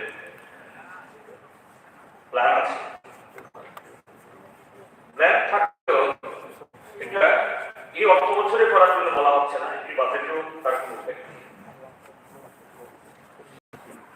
আমার সংখ্যা বাড়ছে, ছাত্রছাত্রীর সংখ্যা বাড়ছে, মাননীয় মুখ্যমন্ত্রীকে বললেন এই মুহূর্তে বা এবছর 29,000 ছেলে মেয়ে এই রোলে আছে, কিন্তু তার মানে ত্রিপুরার যে হায়ার এডুকেশনের জন্য এলিজিবল ছাত্রছাত্রীর সংখ্যা মাত্র 29,000 না। মাননীয় লিডার অপোজিশন বলেছেন একটা দিক যে বহু ছাত্রছাত্রী রাজ্যের বাইরে চলে যায়, হ্যাঁ তাদের পয়সা করে আছে ভালো যায়, এটা একটা মাইক্রোস্কোপিক্যাল মানে মাইক্রোস্কোপিক নাম্বার, ভালো অংশ চলে যায় যে না আরো ভালো ফেসিলিটি ভালো পরিবেশ, এই কারণে এখানে সেরকম পরিবেশ নিয়ে দেখলে অনেকে যান, ভালো জায়গাতে ভালো ফ্যাকাল্টি এবং নতুন নতুন কোর্স আছে, এটা একটা সংখ্যা, আমরা এটাকে মানছি না। সেকেন্ডলি হলো যে অর্থনৈতিক কারণে বহু ছেলে মেয়ে ড্রপ আউট হয়ে যায়, একটা প্রোগ্রেসিভ সোসাইটি এটা লক্ষ্য হওয়ার কথা, আমরা এটা কালকে পাবো, আমি এই জন্য বলি যে আগে উন্নত হবে, একটা প্ল্যান থাকবে, এটা 10 বছরের মধ্যে হয়তো হবে না, কিন্তু ইউএ বলে কিন্তু হলো না, আমাদের মাত্র এত জমি দেখতে হবে, ইয়ে দেখতে হবে, জমি তো দেখি তো করতে হবে, কাজে সরকারের সেই উইল আছে কি তার সেই পলিটিক্যাল উইল আছে কি প্ল্যান আছে কি, এটা বলুন, এইভাবে হাইপোথেটিক্যাল কথা বললে তো হবে না স্যার, কাজে এই জায়গাতে যাই সরকারের সুনির্দিষ্ট ভাবে এরকম প্ল্যান আছে কি, হ্যাঁ ঠিক আছে আপনারা পলিটিক্যাল কমিটি করেন, কিন্তু এখন সরকারের রাজ্যটাকে সেদিকে নিয়ে যাওয়ার জন্য অন্তত আমাদের প্রত্যেক ছেলে গ্রাজুয়েট হতে পারে, পড়াশোনা পড়তে পারে, এটা এনশিওর করার জন্য সে ব্যবস্থা না হবে। ঠিক আছে, দেখবেন পরবর্তী প্রশ্ন sir, Write to the members. Sorry, college of the house. You can go now. You have the plan. In due course of time, it will be done. Told you already. And then what do you want? আমি বলেছি আমাদের ঠিক আছে, তো আগের বছর কথা হয় বলুন, ঠিক আছে, আপনি 9 বছর পরে কথা বলুন, আগের বছর কথা হয় বলুন, তাহলে বলা যায় না, কিভাবে বলবো? বলা যায় না, ঠিক আছে, বসুন। নাই বলতে পারছেন, নাই বলুন, সামনে স্যারলি কি করছেন, না, ঠিক আছে, মাননীয় সদস্য শ্রী কুমারচন্দ্র রায় মহোদয়। Mr. Speaker, sir, and বাবু এই যে বললেন যে অরবিন্দ কলেজ হবে ইংলিশ মিডিয়াম কি এটা ভালো হয়েছিল কিন্তু করে ফেলেছে প্ল্যান আছে উনি বলছে পার্সোনাল প্ল্যান আছে আপনি বলছেন একদম গ্রুপ আগে বছর করা এখন তো মানিসাগর কলেজ রয়েছে, মানিসাগর কলেজ রয়েছে। বলো, কোশ্চেন করো। Admitted course, admitted star question number 37.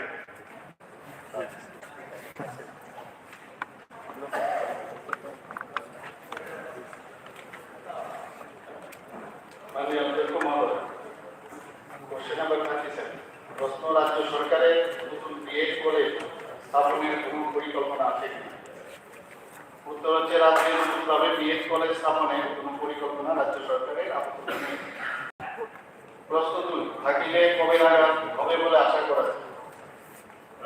উত্তর 1 নম্বর প্রশ্নের উত্তরের পরিপ্রেক্ষিতে প্রশ্নে আসে।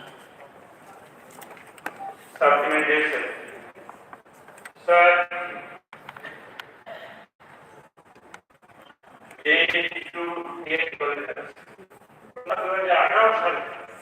আমাদের মাননীয় মুখ্যমন্ত্রী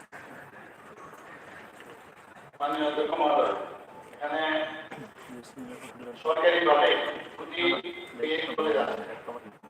একটা হচ্ছে institute of advance studies education Kunjanagar এবং আরেকটা আছে college of teachers education Kumarghat. এবং সরকারি কলেজে প্রতি বছর প্রায় 250 জন ছাত্রছাত্রী এই বিএড কোর্সে। এছাড়াও হচ্ছে Bhavan Tripura teachers training college Anandanagar, Bhavan Tripura college of teachers education Munshiganj এবং হোলি ক্রস বিএড কলেজ। এই বেসরকারি কলেজ তিনটিতে প্রতি বছর 300 জন ছাত্রছাত্রী বিএড কোর্সে ভর্তি হতে পারে। তাছাড়া রাজ্যের ত্রিপুরা বিশ্ববিদ্যালয়, এনআইটি ও ইকবাই বিশ্ববিদ্যালয় রাজ্যের 200 জনের মতো ছাত্রী ভর্তি হতে পারে।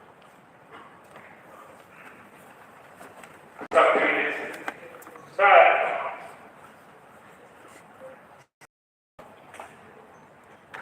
অনেক বিধানসভা চতুর্থ চলছে,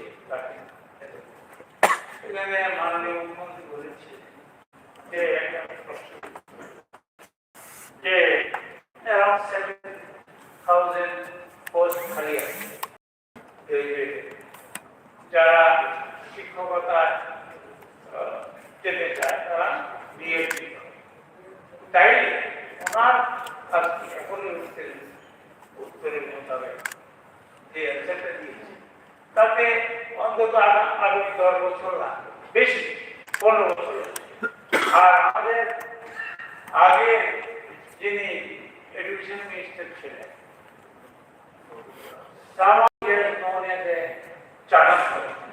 আমরা তো আশা করেছিলাম, যদিও তখন বিধানসভা ছিলাম, এখানে এই সরকার হওয়ার পরেই ফার্স্ট বাজেটে হচ্ছে 4টা বিএড করে দেওয়া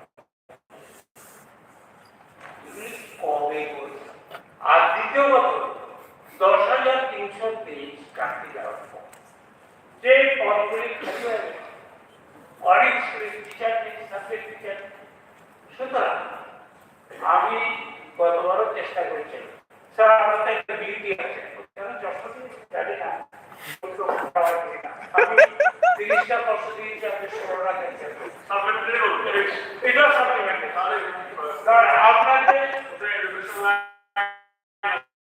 স্যার আপনাদের নতুন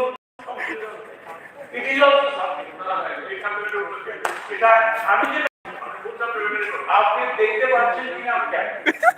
আমার বক্তব্য যে এই 10,300 পেজ যাওয়ার পরে তাদের প্রতি তো দুর্ব্যবহার করা হয়েছে এবং তাদের জীবনকে খেলা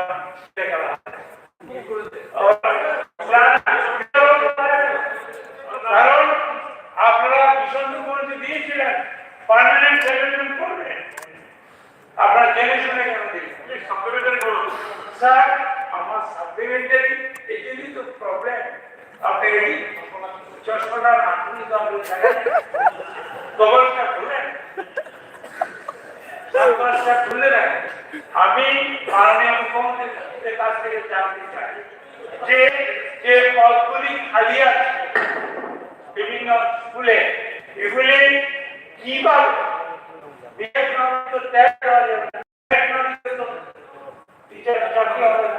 তাইলে এই শূন্য পদগুলি পূরণ করে ত্রিপুরার যে শিক্ষা ব্যবস্থা যেখানে এই যে গোলবাদ চলে গেছে সেখান থেকে পুনরুদ্ধার কিভাবে করবে আমি মাননীয় মুখ্যমন্ত্রীর কাছ থেকে জানতে চাই। মাননীয় কুমার আসলে গোপালবাবু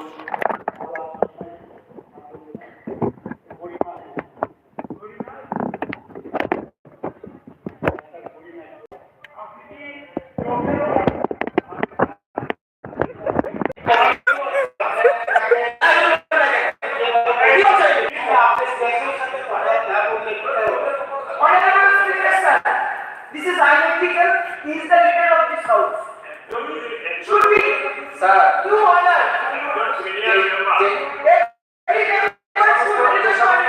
একজন সিনিয়র মেম্বার নিজের যদি মাননীয় আন্দোলনের মহোদয়, we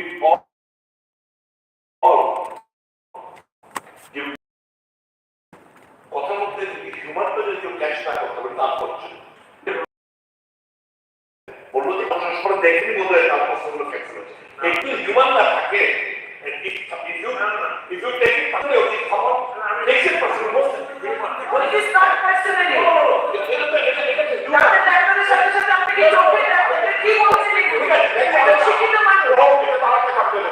আমি তোমার চ্যালেঞ্জ করতে পারি আপনার চ্যালেঞ্জ আপনি আমাদের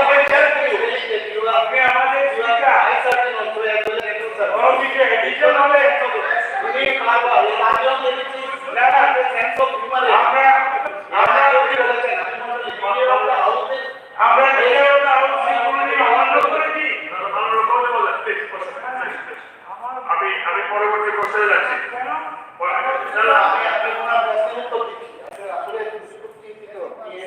মানে এসব যারা পেটে কি করে হবে আমি ওনার অবগতির জন্য জানাচ্ছি। National council for teachers education NCTE এখন পর্যন্ত আমাদের এরা বিএ আমাদের কাছে এখন পর্যন্ত অনুমতি দেয়, যেটা কিন্তু ইম্পর্টেন্ট, বুঝতে পারছেন? অর্থাৎ ইন্টিগ্রেটেড বিএ কোর্স চালু করার লক্ষ্যে ন্যাশনাল কাউন্সিল ফর টিচার্স এডুকেশনের অনুমোদন করবে। রাজ্য সরকারের সিদ্ধান্ত অনুসারে 2020-21 রাজ্যের 4টি সাধারণ ডিগ্রি কলেজ অর্থাৎ women's college Agartala, Bir Bikram memorial college, Ishwarchandra Vidyasagar মিলনীয়, গভর্নমেন্ট ডিগ্রি কলেজ ধর্মপুর এই ইন্টিগ্রেটেড বিএ কোর্স চালু করার প্রয়োজনীয় অনুমোদনের জন্য উদ্যোগ নেওয়া হয়েছে। তবে উক্ত কলেজগুলোতে আইটিইটি কোর্স চালু করার জন্য অনুমোদন পাওয়া যায়। আমাদের চেষ্টা আছে আমাদের রাজ্যের ন্যাশনাল ইনস্টিটিউট অফ টেকনোলজিতে পাইলট প্রজেক্ট হিসাবে যেটা আমি আগে বললাম সেই কোর্স চালু করার জন্য এনসিটিই এবং 2023 শিক্ষাবর্ষে এনআইটিতে পাইলট প্রজেক্ট হিসাবে 50 আসন বিশিষ্ট বিএসসি বিএড কোর্স শুরু হয়েছে। এখানে উল্লেখযোগ্য যে এনসিটিই পক্ষ থেকে আগামী শিক্ষাবর্ষে 2024-25 সাধারণ ডিগ্রি কলেজগুলোতে এআইটিই প্রোগ্রাম শুরু করার অনুমোদন দেওয়ার সম্ভাবনা রয়েছে। তখন দপ্তরের পক্ষ থেকে ডিগ্রি কলেজে এই প্রোগ্রাম যাতে শুরু হয় তার জন্য আমরা চেষ্টা করি। সেটা হচ্ছে পরবর্তী প্রশ্ন শ্রী বিশ্বকবিদের বর্ণ ঠিক আছে, মায়ের question number 51.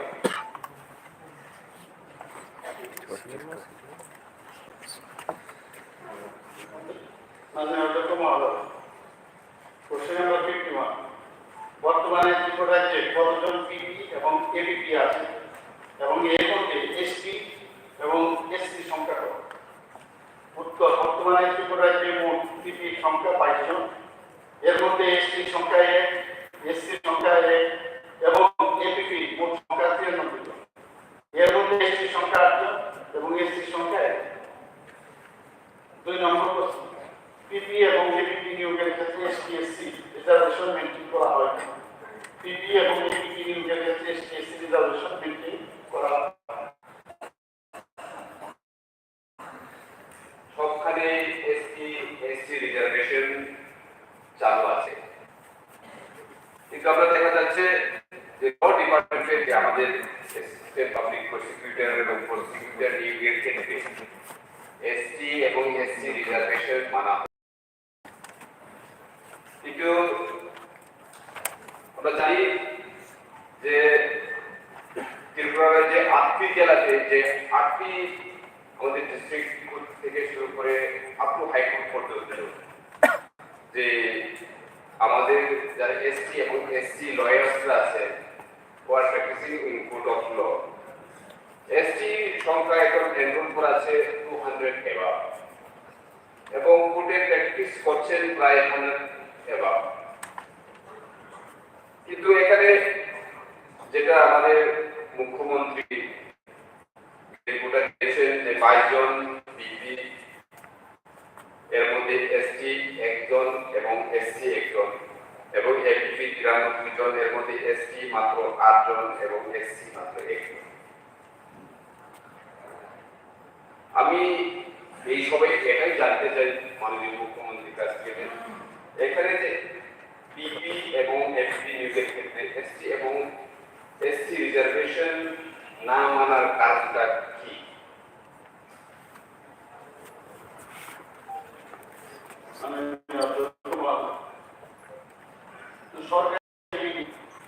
সরকারি কর্মচারী যেহেতু পিপি এডিশনাল পিপি এবং এপিপিরা সরকারি কর্মচারী নয়, তাই তাদের ক্ষেত্রে রিজার্ভেশন প্রযোজ্য। এদের সাময়িকভাবে রিজনাল অ্যাডভোকেট হিসাবে নিযুক্ত করা হয় এবং তাদের কোনো বেতন ভাতা প্রদান করা হয়, বরং প্রফেশনাল ফিস প্রদান করা হয়। অতএব Tripura schedule caste and schedule tribes reservation act 1991 এই ক্ষেত্রে প্রযোজ্য। এটার কারণ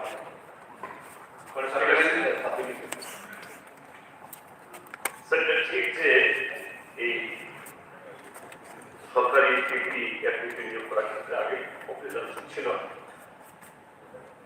তার অন্য কারণ ছিল তখন সেরকম অ্যাভেলেবল যে লয়ার ছিল না এসটি/এসসিদের মধ্যে, এই জন্য মানে সে দাবি ওঠেনি করা হয়। কিন্তু অ্যাকর্ডিং টু এসটি/এসসি রিজার্ভেশন অ্যাক্ট ওরা বিধানসভায় তৈরি করেছে, সেখানে any such appointment, either temporary or permanent,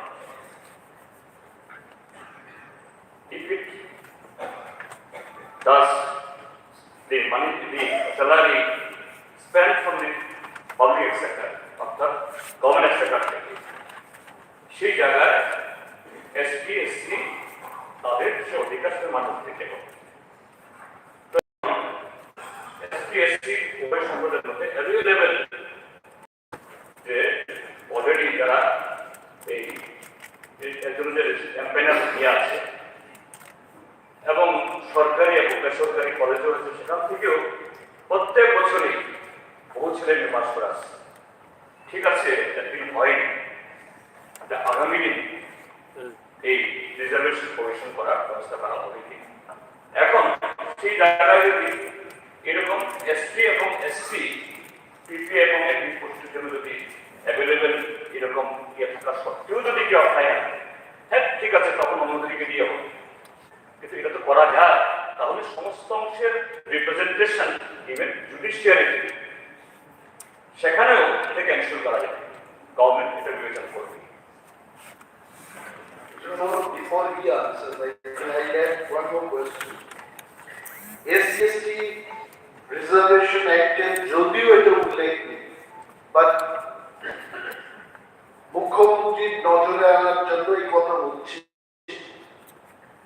the last session আমি বলতে চেষ্টা করেছিলাম যে রিজার্ভেশন অ্যাক্টে যেগুলো আছে সেগুলো কিন্তু টাইপিস্ট BA2 ইত্যাদি নিয়োগের ক্ষেত্রে ল ডিপার্টমেন্টে রিজার্ভেশন অ্যাক্ট বা রুলসটা ফলো করা হচ্ছে।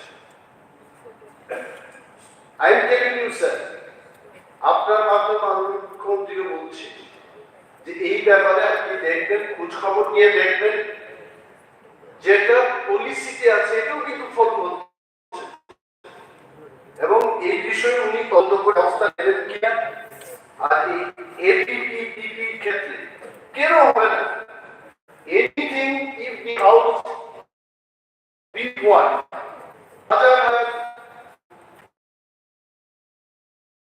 LLM নিয়ে SC ST রা প্র্যাকটিস করছে, কেন তাদের ক্ষেত্রে এই নিয়োগটা হবে? নিশ্চয়ই হওয়া উচিত। আদারওয়াইজ বিচার ব্যবস্থায় সঠিকভাবে বিচার হবে। আমি সবকিছু খুলে বলবো না। ইফ এভরিথিং হ্যাপেন্স ব্রিটিশদের এই সবকিছু যদি হয়, ভারতীয়রা কোনোদিন সুবিচার পাবে না বলেই ভারতের স্বাধীনতা আন্দোলন হয়েছে। And that is why I want to request যেটা আইনে আছে এটা ফলো করা হোক, যেটা নেই এটাকে ইমপ্রুভ করা হোক। Thank you. মাননীয় অধ্যক্ষ মহোদয়, মাননীয় সাহেব যেটা বললেন, যদি এরকম হয়ে থাকে যে তাদেরকে ইনফর্ম করা হয় নিশ্চয়ই সেটা আমি দেখতে পারি, এটা আমি দেখব। কিন্তু অ্যাক্টের যে বিষয়, অ্যাক্ট হলে তবে আমি বলতে পারবো। এর আগে আমি কি করে বলবো যে অ্যাক্ট আমি ঢুকিয়ে দিতে পারবো? যখন অ্যাক্ট হবে, যেটা বললেন অ্যাক্টের বাইরে তো আমি কিছু বলতে পারবো। অ্যাক্ট যদি চেঞ্জ হয় তখন নিশ্চয়ই এই বিষয়টা দেখা যাবে। আমি এখন কি করে বলবো যে না অ্যাক্টের বাইরেও আমি নিয়ে নেবো? এটা সম্ভব। সদস্য আগে একটা নেই, তাহলে তো আরো সুবিধা স্যার, এখানে সবাইকে সমন্বয় বন্টন করা। একটা যদি না থাকে, এখন এখানে যে এসসিরা যে এখানে ডিপ্রাইভ করছে, তারাও তো মানুষ না, তারা তো এখন ডিপ্রাইভ, এটা তারা ফিলিংস করছে যে আমরা ডিপ্রাইভ করছি কোর্টের মধ্যে।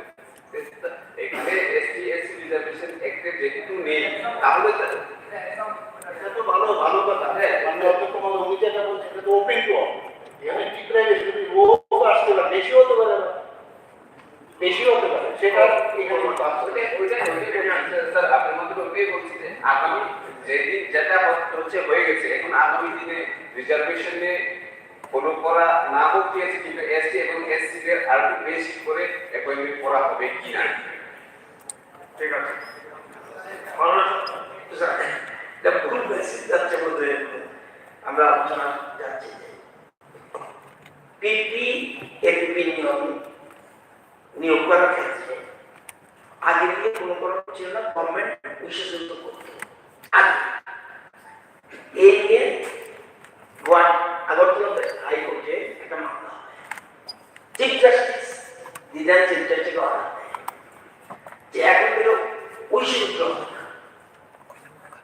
আগে অ্যাপয়েন্টমেন্ট দেওয়া হতো, লর্ড অ্যাপয়েন্টমেন্ট দিয়ে, এখন সিস্টেম হতো অ্যাডভার্টাইজমেন্ট দেয়, সেখানে ক্লিয়ারলি ডিক্লেয়ার করে দেয় অ্যাডভার্টাইজমেন্ট দেওয়া দ্বারা এটি সেখান থেকে নিয়োগ হয়। আর হাইকোর্ট ডাইরেক্ট হাইকোর্ট কনসেন্ট গভর্নমেন্টের একটা সুপারিশ থাকে, কিন্তু একবার ওই রুলস রেগুলেশন হাইকোর্টের পড়ার মোতাবেক এখন আগের মতো সিস্টেম নেই।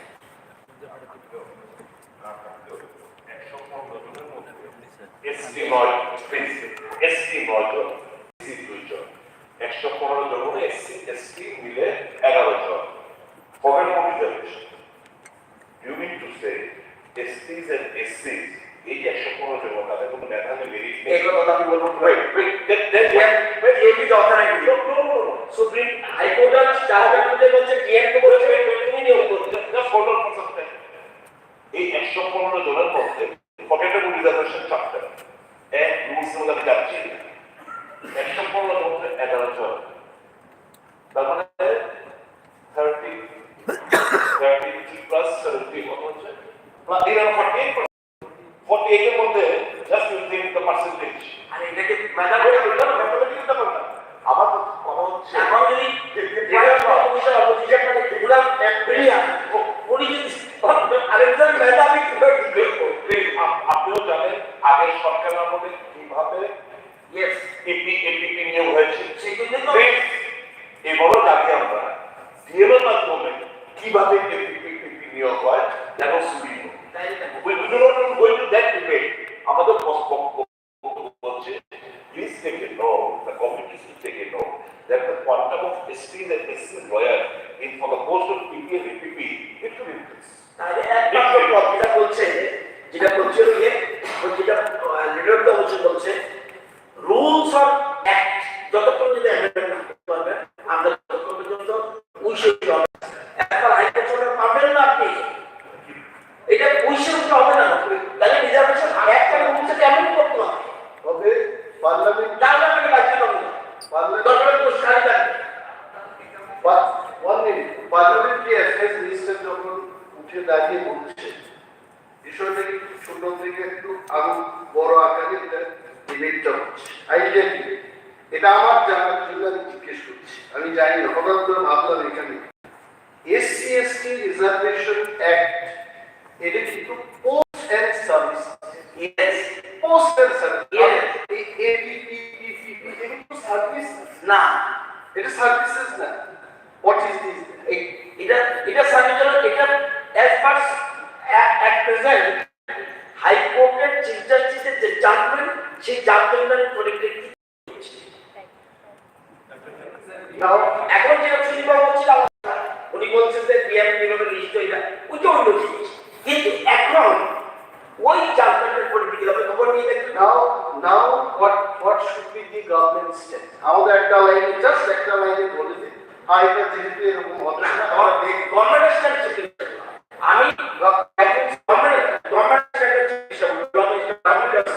আমার বক্তব্য হলো এখন কি করছে না, একটা জিনিস হলো বর্তমানে কিভাবে নিয়োগ হয় হাইকোর্টের সিদ্ধান্ত মোতাবেক গভর্নমেন্ট ডিএম থেকে অ্যাডভার্টাইজমেন্ট দেয়, ল ডিপার্টমেন্ট থেকে অ্যাডভার্টাইজমেন্ট দেয়, ডিএম যারা যারা প্রেয়ার করে তাদের থেকে সিলেকশন হয়। আমি যতটুকু জানি এখানে ল সেক্রেটারিও এখানে আচমত নিশ্চয়ই এইটাই লজিক আছে নিশ্চয়ই। I think it is possible at the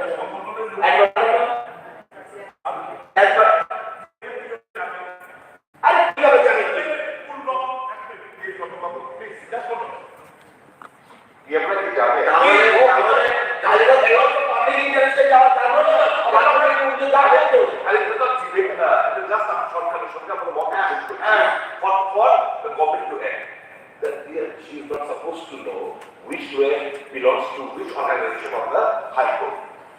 It is seen that from a particular organization, this PP is a bigger point. The lawyers who go diligence to some other organization, they are deprived.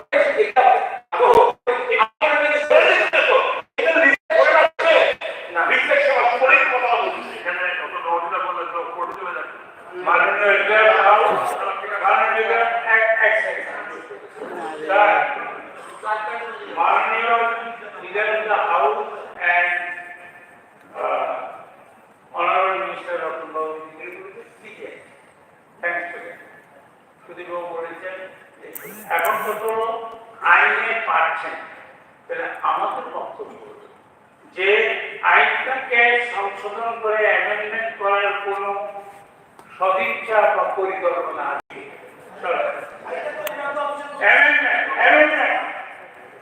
বাবু এটা সরকারি নিয়ম না, আরে রতন বাবু service এই যে বলছে সরকারি নিয়ম না। রতন বাবু শুনে উনি বলেছেন আইনে নেই পারেন, আপনি বলেছেন নিশ্চয়ই শুনে আপনি তো অভিজ্ঞ মানুষ, শুনে আপনি বলছেন ডিএম করে কি জাদু কৃষির গায়ে হেরে যাবে, একটা গ্রুপের লোক সময় পাচ্ছে অন্য গ্রুপে পাচ্ছে ওটা এসপিএসসি তে তবু তো রক্ষা আমরা আমার দলে গেছেন দিয়া যে আরেকটা গ্রুপ পাচ্ছে না। আরে ভাই যেটা বলছে এখানে তো থাকবো, এসসি এসটি মধ্যে থাকবো, অন্য অন্য সংগঠন পাচ্ছে না বলে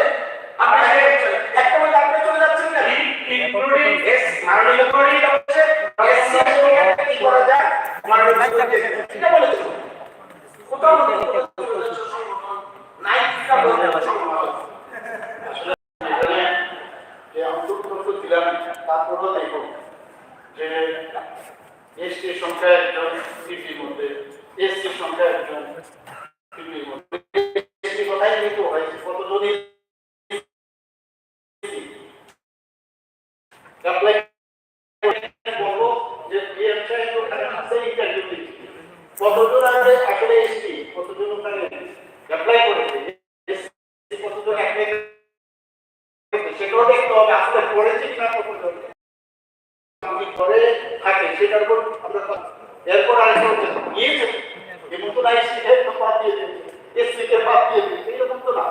সরকারের এরকম ভাবে মানে একটুকু নীতি কোনো অবস্থায় বিশ্বাস করে এরকম। পরের প্রশ্নটা হচ্ছে না আপনার পরের কথা বলে সেই সুযোগ ব্যবহার করা যায় 73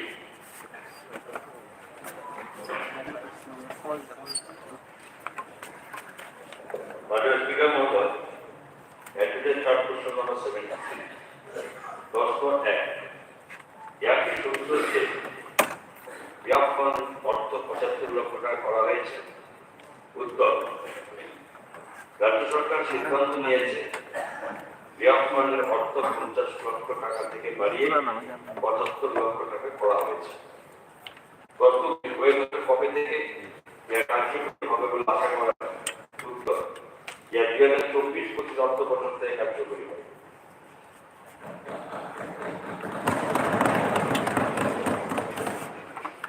মাননীয় অধ্যক্ষ মহাশয়, আমার সাপ্লিমেন্টারি প্রশ্নটা আমার উনি লাস্ট অ্যাসেম্বলিতে ডিক্লারেশন দিয়েছেন এবং বিরোধী শাসক সবাই মিলে একজন শাসক দলের বিধায়ক গত বলেছিলেন চিফ মিনিস্টার বাড়ি থেকে শুরু করে বিরোধী অপোজিশন জনপ্রতিনিধি যারা আছে সকাল সন্ধ্যা রাখতে বেলা গরিব মানুষ যারা কঠিন রোগে আক্রান্ত হন, যার চিকিৎসা এই রাজ্যে হয়তো হয় না, তারা হেল্পের জন্য আসে, বহিরাজ্যে যাওয়ার জন্য, চিকিৎসা করার জন্য। এই যে 25 লাখটা বাড়ানো হলো, আমার consideration of all the members of the house. এই যে 25 লাখ আমরা সব আমরা করি, কিন্তু একটা চোখের সঙ্গে যখন একটা মুমূর্ষ রোগী চিকিৎসা না পাওয়া যায়, আমরা এই 25 লাখ প্রত্যেক বিধায়ক, নোডাল অফিসার এসডিএম এবং কিছু কিছু রোগ আক্রান্ত পেশেন্টরা, যার ধরুন যেমন আমার আগে একটা কলম দিয়ে বলি, এই স্বামী বিবেকানন্দ আমার সঙ্গে 18 বছরের একটি মেয়ে আছে, এরকম বহু আছে, প্রত্যেক মাসে মাসে সম্ভব। আমাদের এমপি মহোদয়া ওকে পাঠানো লাভ হয়নি, 12-13 লাখ টাকা নিচে হবে না ট্রান্সপ্লান্টেশন। তো চোখের সামনে কিছু করতে পারছে না, দেয়ার অ্যাপ্রোচিং আছে কিনা দেখি, এবং বহু প্রত্যেকের কাছে অ্যাপ্রোচ হয়। এই 25 লাখ এই প্ল্যানিং কোঅর্ডিনেশন গাইডলাইন দেয় যে আমরা এই সমস্ত পেশেন্টের ক্ষেত্রে বহিরাজ্যে চিকিৎসা করার জন্য let this 25 rupees be there for all the MLAs to recommend for those patients who are extremely in need of that fund. এটা আমার এটা মাননীয়, এটা তো হয়তো পলিসি মেকার মাননীয় মুখ্যমন্ত্রী দৃষ্টি আকর্ষণ করবো, কারণ he is being approachability this censor also time. উনি গভর্নর কাছে 3-4 হাজার 5 হাজার চিফ মিনিস্টার অনেক সময় আমি দেখি খবর কাগজে মানবিক দিয়ে রেসপন্স করতে, উই গেট স্যাটিসফাইড। কতকে পারবে, সবাই এপ্রোচ করতে পারবে। তো আমাদের মনে হয় সবাই দেখাও যদি এই জিনিসটাতে থাকি, this 25 lakhs of rupees we spent on those patients who are extremely in need of that. It will become comfortable for the department of service.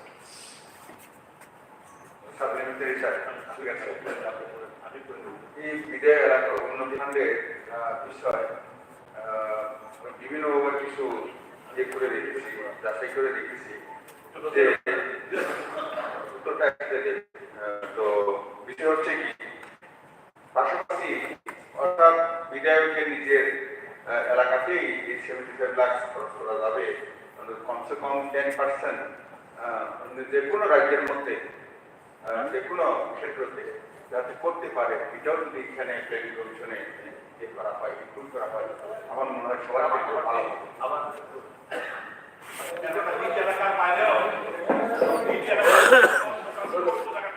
Honorable Speaker, sir. Honorable Speaker, sir. Just one suggestion. মাননীয় বিধায়ক সুশীল রায় বর্মন যেটা বলেছেন 100% I agree with you. But one more percent I want to add. এখানেও আমাদের ক্ষেত্রে যেমন তুলা শিখর আসারামবাড়ি বনবাজার থেকে যারা আসছে জিবি হাসপাতাল আগরতলা শহর মানে ওনাদের কাছে কলকাতা দিল্লির মতো। So for us আমরা চাই যে এই রাজ্যেও যারা চিকিৎসা করাতে চায় তাদেরকে যেন আমরা কিছু ফান্ড দিতে পারি।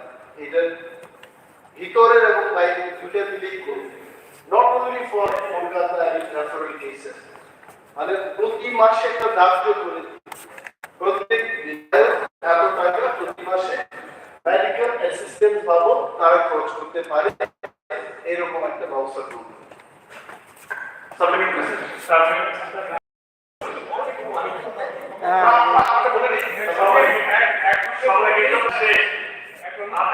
আমরা মুখ্যমন্ত্রীটা নিয়ে নিলাম, সময় তো প্রায় শেষ। স্যার একই তো জিনিস, আমি মানবিক দৃষ্টিকোণে এটা সংযোজন করছি। মাননীয় লিডারটা আমি যেটা বলছি গত 5 বছর আমি ছিলাম না, কিন্তু বিধায়ক এলাকা অভিযোগে থাকা ক্ষেত্রে কিছু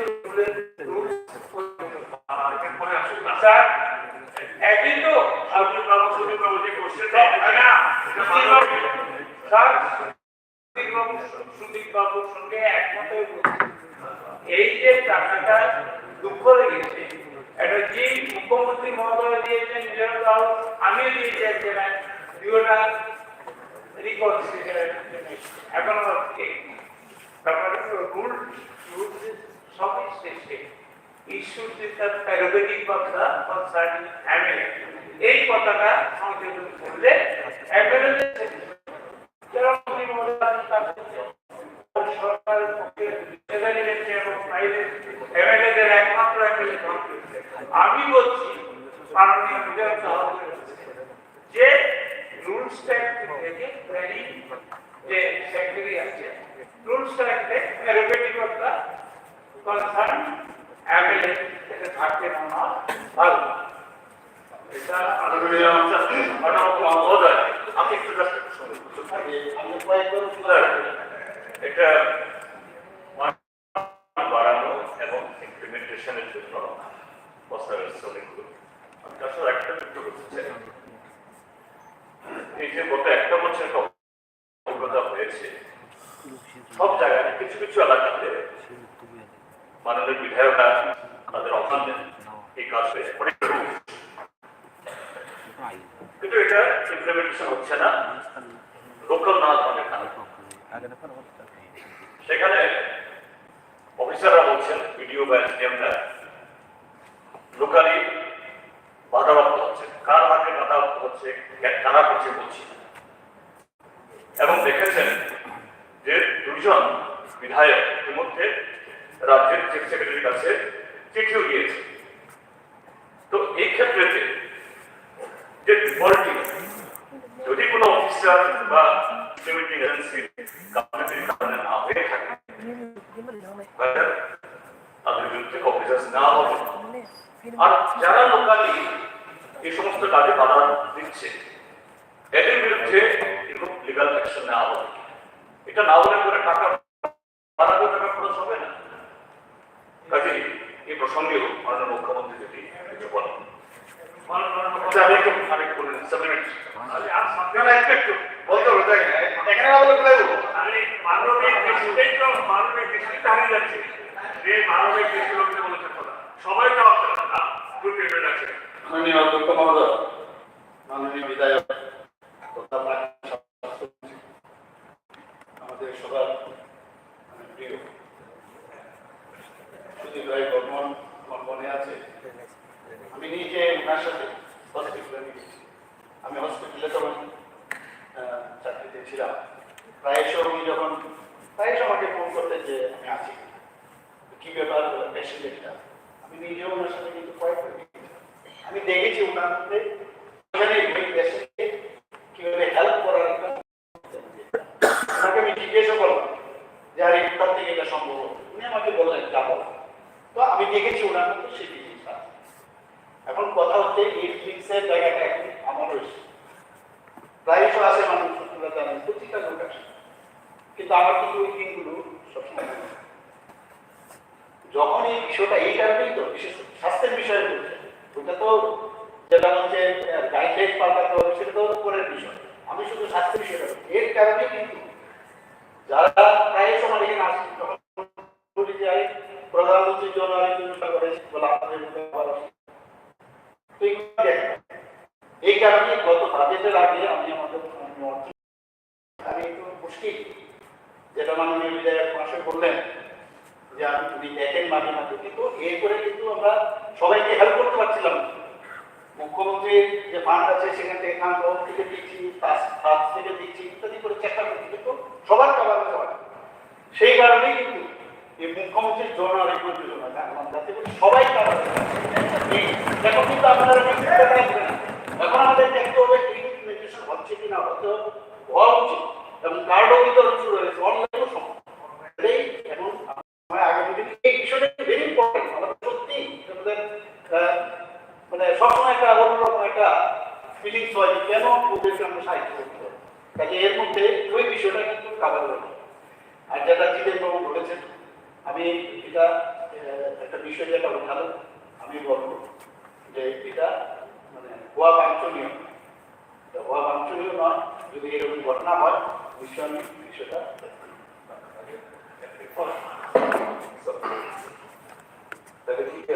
আপনি তো আপনার মুখ্যমন্ত্রী যে যোজনা যেটা আছে এই কার্ডটা মহিলা চিকিৎসা করতে পারবো না।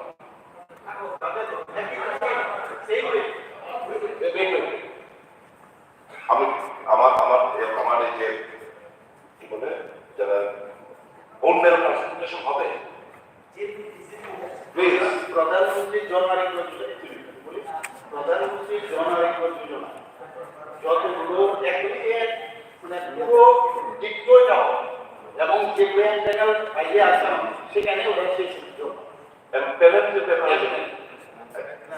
আমার তো ক্যান্সেল হয়েছে প্যানেল তো wrong all in Kolkata all in Kolkata, they just squeeze the money and throw back the patient. The people of Tripura, patient, অধিকাংশ 90% in Kolkata. That is also this to happen there. হ্যাঁ, empanel করুন যাতে করে সময় empanel এরকম ভাবে করুন যাতে করে এই ধরনের চিকিৎসাগুলো বিনা পয়সা কমানো যায়। মানুষ তো মারা যাচ্ছে, আপনি আমাদের এখানে হবে না। এরপরে এখানে যারা যে সমস্ত হসপিটাল থেকে করেছে they render no submission, take it from me. They just accept the money, squeeze the money, then the patient come after 6 months. That all happens in Kolkata. And most of the 90% of the emperor hospitals are in Kolkata. You go to the list. I did a question that was turned down. আমি জমা দিয়েছিলাম যে কোন কোন হাসপাতাল employment that was turned down. আপনি employment Gopal বিধানসভা করেছেন, আমার তখন ডিসকাশন চলা আপনি তো নোট করেছিলেন, but nothing is happening. I want something to happen. আমরা কিন্তু আসলে বসে কি হ্যাপেনিং করার ব্যাপারে আপনারা দায়িত্ব নেবেন। We have to remind you. We have to remind you again and again. So that you people act. But you are not taking, people are dying. That is a concern, that is a special concern for all of us. It pains us a lot. It pains us a lot, it pains you also a lot. But I am telling you, I am showing you the roadmap by which you can move ahead. Let the people এই 25 লক্ষ টাকা আমরা রাস্তাঘাট call সব কিছু করি করুন। If the people are dying, you have to die from any sort of treatment, and you know you better know. Keep treatment, what are the problems exist in our state? What sort of health facilities are available in our state? We don't know. They take up on the paper and data. People are being left. How you can render help to those patients, that is our concern, and I have told you one of the ways. If there are better options, I always put out for you. If there are better options, I always put out for you. But you find out a way so that even the remotest people, those Adivasis living in the remotest corner, they also get the facility of getting কেনা আসতে চায়। একটা রাস্তা থেকে যদি ভালো রাস্তা থেকে ব্যাকআপ থাকে, যদি আপনার কার্ড প্রধানমন্ত্রীর কার্ড দিয়ে যদি আমি গিয়ে ফেরোলে কিংবা এইমসে কিংবা গঙ্গারা হাসপাতালে আমি কে গোল্ড মেডেল ট্রান্সফার করতে পারবেন, then no better option than that. আগে তো মুখ্যমন্ত্রীর জন আরোগ্য যোজনা ছিল না, এটা তো একটা হলো তো, এটা তো একটা বিরাট কাভারেজ আছে। 4.15 লাখ মানে তারা বাকিরা রয়েছে লেফট আউট পিপল, তারা তো এটা কাভারেজ। এটা আপনি অ্যাকচুয়ালি এটাও ধন্যবাদ দেওয়া উচিত, ধন্যবাদ দেওয়া উচিত এটা। তো আমরা তো চেষ্টা করছি একটার পর একটা, এখানে সুপার স্পেশালিটি আপনি তো শোনেননি, আপনি তো শোনেননি, আমি ধন্যবাদ দিয়েছি আপনাকে। আমি যখন বললাম যে এটা দিয়ে যদি হয়ে থাকে ফাইন, যদি বলতেন না, কিন্তু এটা কোয়ান্টামটা কত টাকা অবধি? 5 লাখ। ফাইন, এই 5 লাখ পর্যন্ত দিয়ে তো সবটা হয় না। ওই যে বাকি টাকাটা করতে আসবে তাহলে পেশেন্টের রয়েছে, তারা আসবেন না, পেশেন্টের রয়েছে, দোষ কেন রেকর্ডিং সিস্টেম আপনি 5 লাখ টাকা যদি আপনার থেকে হয়ে থাকে, বিধায়কের থেকে যদি আরো 5 লাখ দিয়ে যদি একটা পেশেন্টকে পাঠাতে হবে, তাহলে দেখুন ফাইন করতে, এটা আমার বক্তব্য না।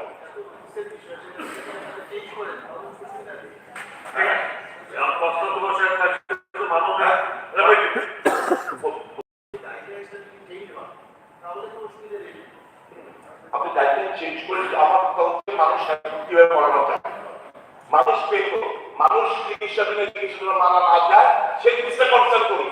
এটা কি গাইডলাইন আপনার কোয়ান্টামটা বাড়িয়ে এমপ্লয়মেন্ট হাসপাতাল চেঞ্জ করে যেটা ভালো হয় সেটা করুন, but people should not left to tie out people my stay that is my place of concern. ঠিক আছে, দেখবেন প্রশ্নোত্তর পর্ব শেষ। মাননীয় সদস্যগণ, তার কাছে কিন্তু প্রশ্নের উত্তর মৌখিক পর্যায়ে দেওয়া সম্ভব হয়নি, সেগুলো সব তার কাছে হিসাবে প্রশ্নগুলো উত্তরপত্র সবার টেবিলে পেশ করার জন্য সংশ্লিষ্ট বিভাগীয় মাননীয় মন্ত্রীগণকে অনুরোধ করছি। বিজনেস অ্যাডভাইজারি কমিটি রিপোর্ট মাননীয় সদস্যগণ, পরবর্তী আলোচনা হলো বিজনেস অ্যাডভাইজারি কমিটি রিপোর্ট পেশ গ্রহণ করা।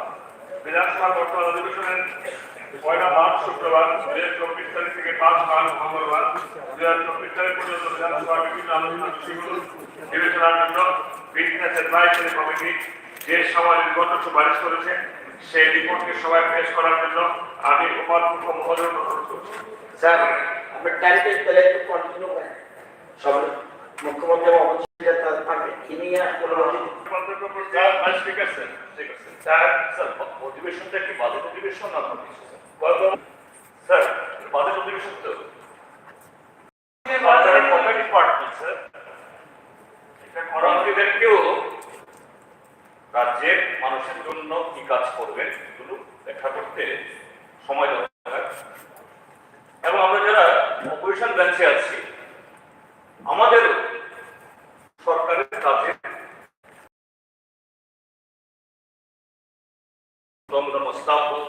বা ভুল থাকলে তার সময় আজকে দিনটা বাতিলের পরে মাত্র 2 দিন, তাহলে এটা বাজেট অধিবেশন না হলে এটা বাজেটের বই এই বিধানসভার তত্ত্ব এটা ঘুরিয়ে দিলেই হয়ে যায়, ঠিক আছে পাস হয়ে গেল, কিভাবে হয়? মাত্র চুক্তি I was surprised that the most experienced member in this house, যিনি parliamentary affairs minister, আগে কি করে ফোন করতেন? Before this session, he used to call us and ask যে কতদিন করা যায়। This time no phone call, এবং হঠাৎ করে জানেন only 3 days বাজেটের জন্য। If I can understand correctly, 50টার বেশি দপ্তর and how many members? বিরোধীর সংখ্যা we are still 26. আমাদের এক্সিস্টিং বিরোধী পক্ষ থেকে মারা যাওয়ার পর কিন্তু 26 মেম্বার্স আছে। প্রত্যেক দিন আমি জানি না ওনার কি অবস্থা। ইন মাই টেবল আগে শুনতাম যে আইনস্টাইনের টেবিলে অনেক বই থাকে খাতা। Now in my table I think I also look like Einstein.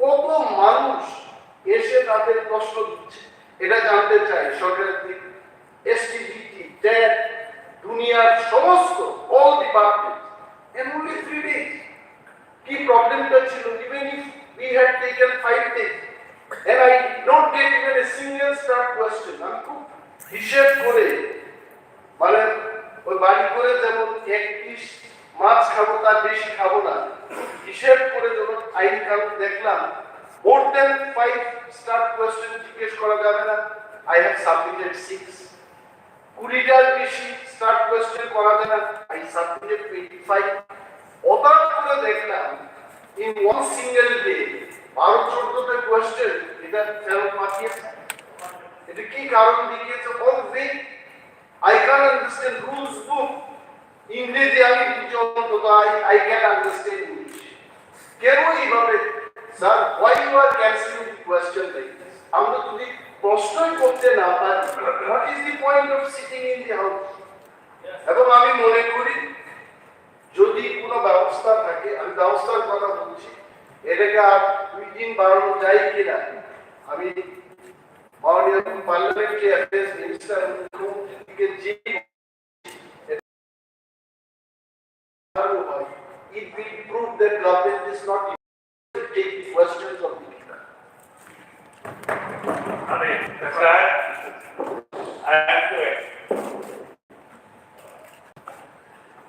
Sir এখানে যে প্রস্তাবটা দেওয়া হয়েছে মাত্র 3 দিন আমার মনে হয় স্যার গ্রিন গ্রুপে লেখা এটা আগে এরকম বলবো তো ছিল এখানে অপরিচয় 10 দিন সিলেক্ট যেহেতু টোটাল প্রায় 1 মাস গত বছর কি যাবে ফিশারিজ তারপরে হলো secondary education corporate and other minority language government ভালো কাজ করছে এটাও তো একটা আপনি তো জানেন sir you are also senior representing this August Assembly. Sir, good constructive criticism is the blessing from the God. আপনারা বলছেন কিন্তু প্রত্যেকটা department I am agree with the LOC ওই 5 দিন যাতে কভার করে শুক্রবার আসতে হলো সেটা সোম মঙ্গল বুধ বৃহস্পতি শুনুন আর মাননীয় রিজার্ভ হাউসকে বলছিলাম যে আপনি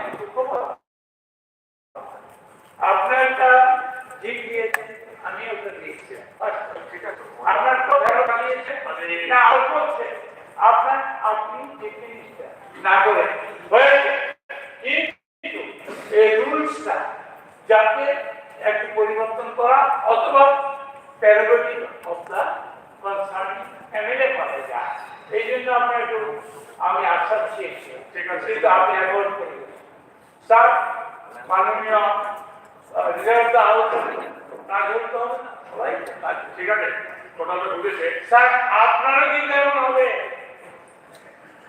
আমি আপনাকে বলছি কারণ এই রুলে হবে না এই রুলে হবে না ঠিক আছে বলছে কতগুলি ভেরিফাই ঠিক আছে এখন দুদিন বাড়িয়ে দিন যে রিসার্চ করে বলেছেন সেটা আপনার পারলেন না আমি যেটা বলছিলাম আপনারা বিভিন্ন ছিল এসিবিকে এফোর্ড করতে চাই ঠিক আছে রতন বাবু যখন অনুশীলন ছিলাম আমি যেটা বলছি আপনি মিটিং আমরাও বলেছিলাম তোমাকে বাড়ানোর জন্য আপনাদের যে কোনো সময় ইলেকশন ঘোষণা হয় পয়েন্ট নাম্বার 1 পয়েন্ট নাম্বার 2 বলেছে যে পরবর্তী বিধানসভা যে অধিবেশন বসবে সেখানে দাবিতে সামনে রেখো এটাও আলোচনা হয়েছে এবার কথা এটা ঠিক বাজেট জন্য বাজেট পাবলিক জনগণের জন্য আমরা মিটিংয়ে দিয়েছি মিটিংয়ে বলেছি এবং যেটা বলেছেন আসলে মূল উদ্দেশ্য হলো নির্বাচন আসবে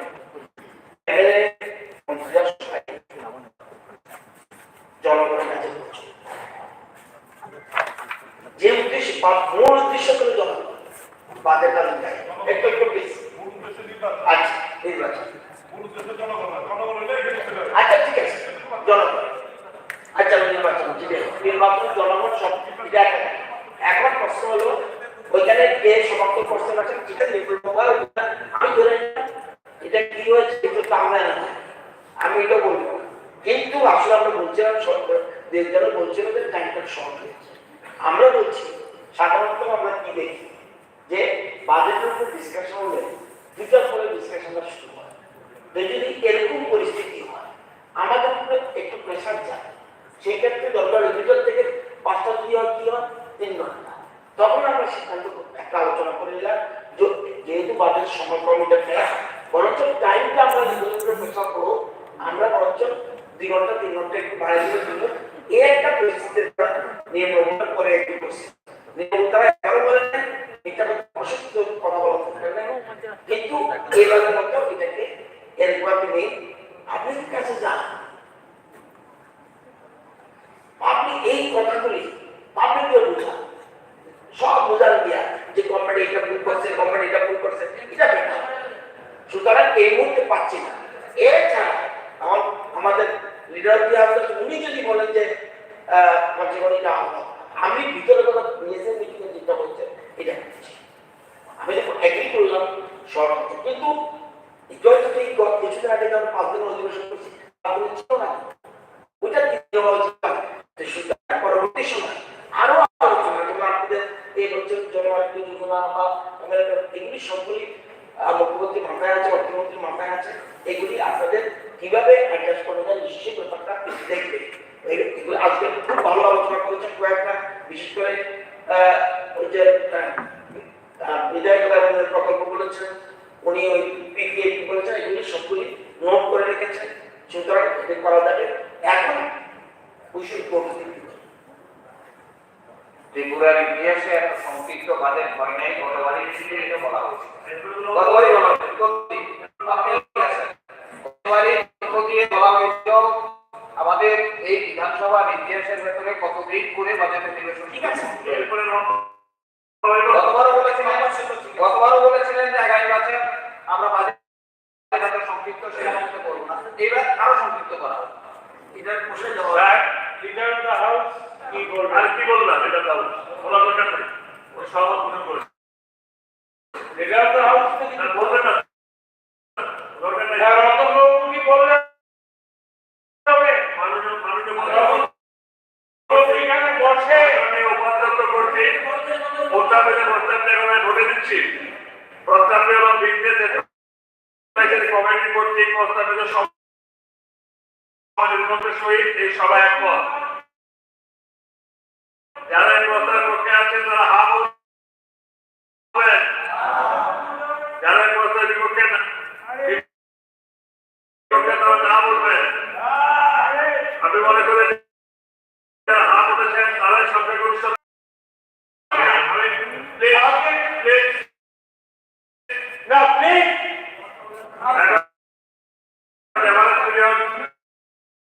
আমি মানব সদস্য নিকট থেকে একটি রেফারেন্স পিরিয়ডের নোটিশ পেয়েছি। সেই নোটিশগুলি পরীক্ষা নিরীক্ষার পর গুরুত্ব অনুসারে সভা উত্থাপন করে দিয়েছি। প্রথমে আমি মাননীয় সদস্য শ্রীমতী কল্যাণী সাহারা এবং গাড়িতে রেফারেন্স নোটিশটি বিষয়বস্তু সভায় উত্থাপন অনুরোধ করছি। মাননীয় অধ্যক্ষ মহোদয়, আমার আজকের রেফারেন্সের বিষয়টি হলো আগরতলার মোটর স্ট্যান্ডে অগ্রগতি সম্পর্কে। আমি নগর দপ্তর মাননীয় মন্ত্রীকে রেফারেন্স নোটিশের বিষয়টি বলার অনুরোধ করছেন এবং পরে কবে থেকে বিবৃতি পাবেন সেটা অনুগ্রহ করে জানাবেন। রাজ্যের কৃষি জমিগুলিতে পর্যাপ্ত পরিমাণে জলসেচের ব্যবস্থা গ্রহণ করা প্রয়োজনীয় উদ্যোগ নেওয়া। বিষয়ে বিবৃতি প্রদান অনুরোধ করছি। যদি তিনি আর বিবৃতিতে প্রস্তুত না থাকেন তবে এই সম্মত দিতে পারেন। এবং কাগজের নোটিশ, এখন 20 কাগজের নোটিশ আমি মাননীয় সদস্যগণ নিকট থেকে 3 কাগজ নোটিশ পেয়েছি। প্রথম নোটিশে দিয়েছেন মাননীয় সদস্য শ্রী বিদ্যুৎ দেবনাথ মহোদয়। নোটিশটি বিষয়বস্তু হল রাজ্যের প্রতিটি অঙ্গনওয়াড়ি কেন্দ্রে প্রয়োজনীয় বিদ্যুৎ সংযোগ সহ বৈদ্যুতিক আলো ও বৈদ্যুতিক পাখার পর্যাপ্ত ব্যবস্থা করা। তৎসহ পরিষ্কৃত পানীয় জলের সুবন্দোবস্ত করার প্রয়োজনীয় উদ্যোগ নেওয়া সম্পর্কে আমি মাননীয় সদস্য কর্তৃক আনিত নোটিশটির সভা উত্থাপনের সময় দিয়েছি। সমাজ শিক্ষা দপ্তরের ভারপ্রাপ্ত মাননীয় এই দৃষ্টি নোটিশ ও বিবৃতি বলার জন্য অনুরোধ করছি। যদি না বিবৃতি বলেন তাহলে অন্যদের সময় মাননীয় স্পিকার মহোদয়, আমি 5 তারিখে এটা দ্বিতীয় নোটিশ দিয়েছেন মাননীয় সদস্য সর্বদেব মহোদয়। নোটিশটির বিষয়বস্তু হল রাজ্যের ছাত্রছাত্রীদের শিক্ষা প্রতিষ্ঠানে যাতায়াতের সুবিধার্থে স্বল্প মূল্যে সরকারি বাস সার্ভিস চালু করার উদ্যোগ নেওয়ার প্রয়োজনীয়তা সম্পর্কে আমি মাননীয় সদস্য কর্তৃক আনিত দৃষ্টি আকর্ষণ নোটিশটি সভায় অনুসরণ করে দিয়েছি। এখন আমি পরিবহন দপ্তরের মাননীয় ভারপ্রাপ্ত মন্ত্রীকে এই দৃষ্টি আকর্ষণ নোটিশটির উপর বিবৃতি বলার জন্য অনুরোধ করছি। যদি তিনি দিতে সক্ষম হন তাহলে অন্যদের জন্য তালিকা হবে। Honorable Speaker, sir, we on 5th তারিখ পাইছিলাম। দ্বিতীয় নোটিশ দিয়েছেন মাননীয় সদস্য শ্রী বিশ্বকৃষ্ণ মহোদয়। নোটিশটির বিষয়বস্তু হল রাজ্যের এমএন ট্যাঙ্কা প্রকল্পে সমগ্র মজুরি প্রদান সম্পর্কে আনিত দৃষ্টি আকর্ষণ নোটিশটি সভায় উত্থাপনের সম্মতি দিয়েছি। ভারপ্রাপ্ত মাননীয় মন্ত্রীকে এই নোটিশটির উপরে বক্তব্য রাখার জন্য অনুরোধ করছি বিবৃতি প্রদানের জন্য। যদি তিনি বিবৃতিতে না অপারগ হন অন্য একটা তারিখ জানাবেন।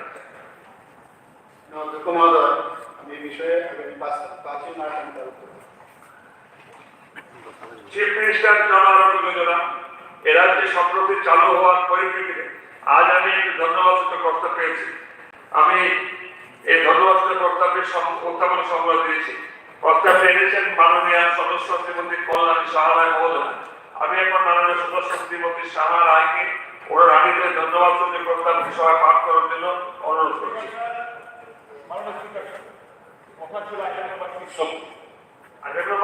আইটেম নাম্বার 6 অব্দি কথা ছিল, তারপরে সেকেন্ড হাফ এখন আমি বলেছিলাম না আইটেম নাম্বার 6 এগুলো সবাই বলছিল। আইটেম নাম্বার 6 অব্দি কলিং আর রাখবেন, rest of the detail can report.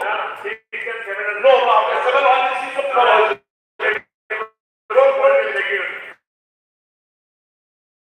Don't check the 6 অব্দি। না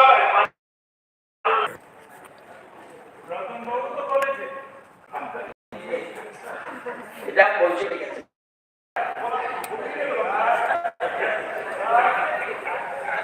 ওকে, তাহলে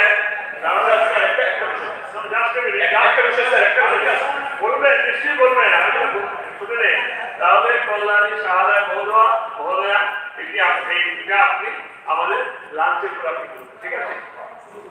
তখন শুরু করবেন। এখন বললাম এই গত সেশনে বলেছিলেন যে কোয়ালিফিকেশন এবং রেফারেন্সের ক্ষেত্রে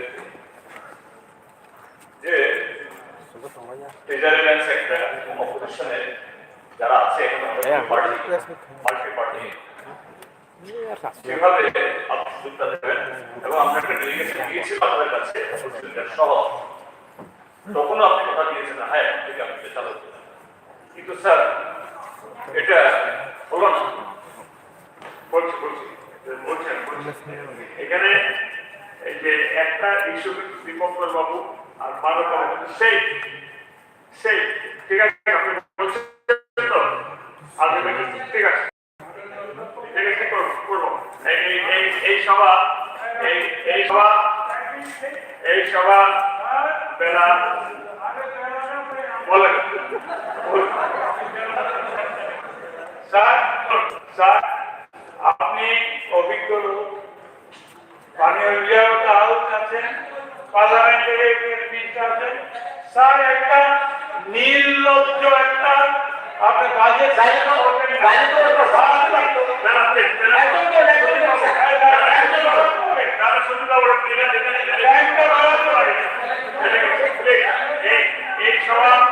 এই সভা বেলা 2 কোটি 30 মিনিট পর্যন্ত বলতে হইল।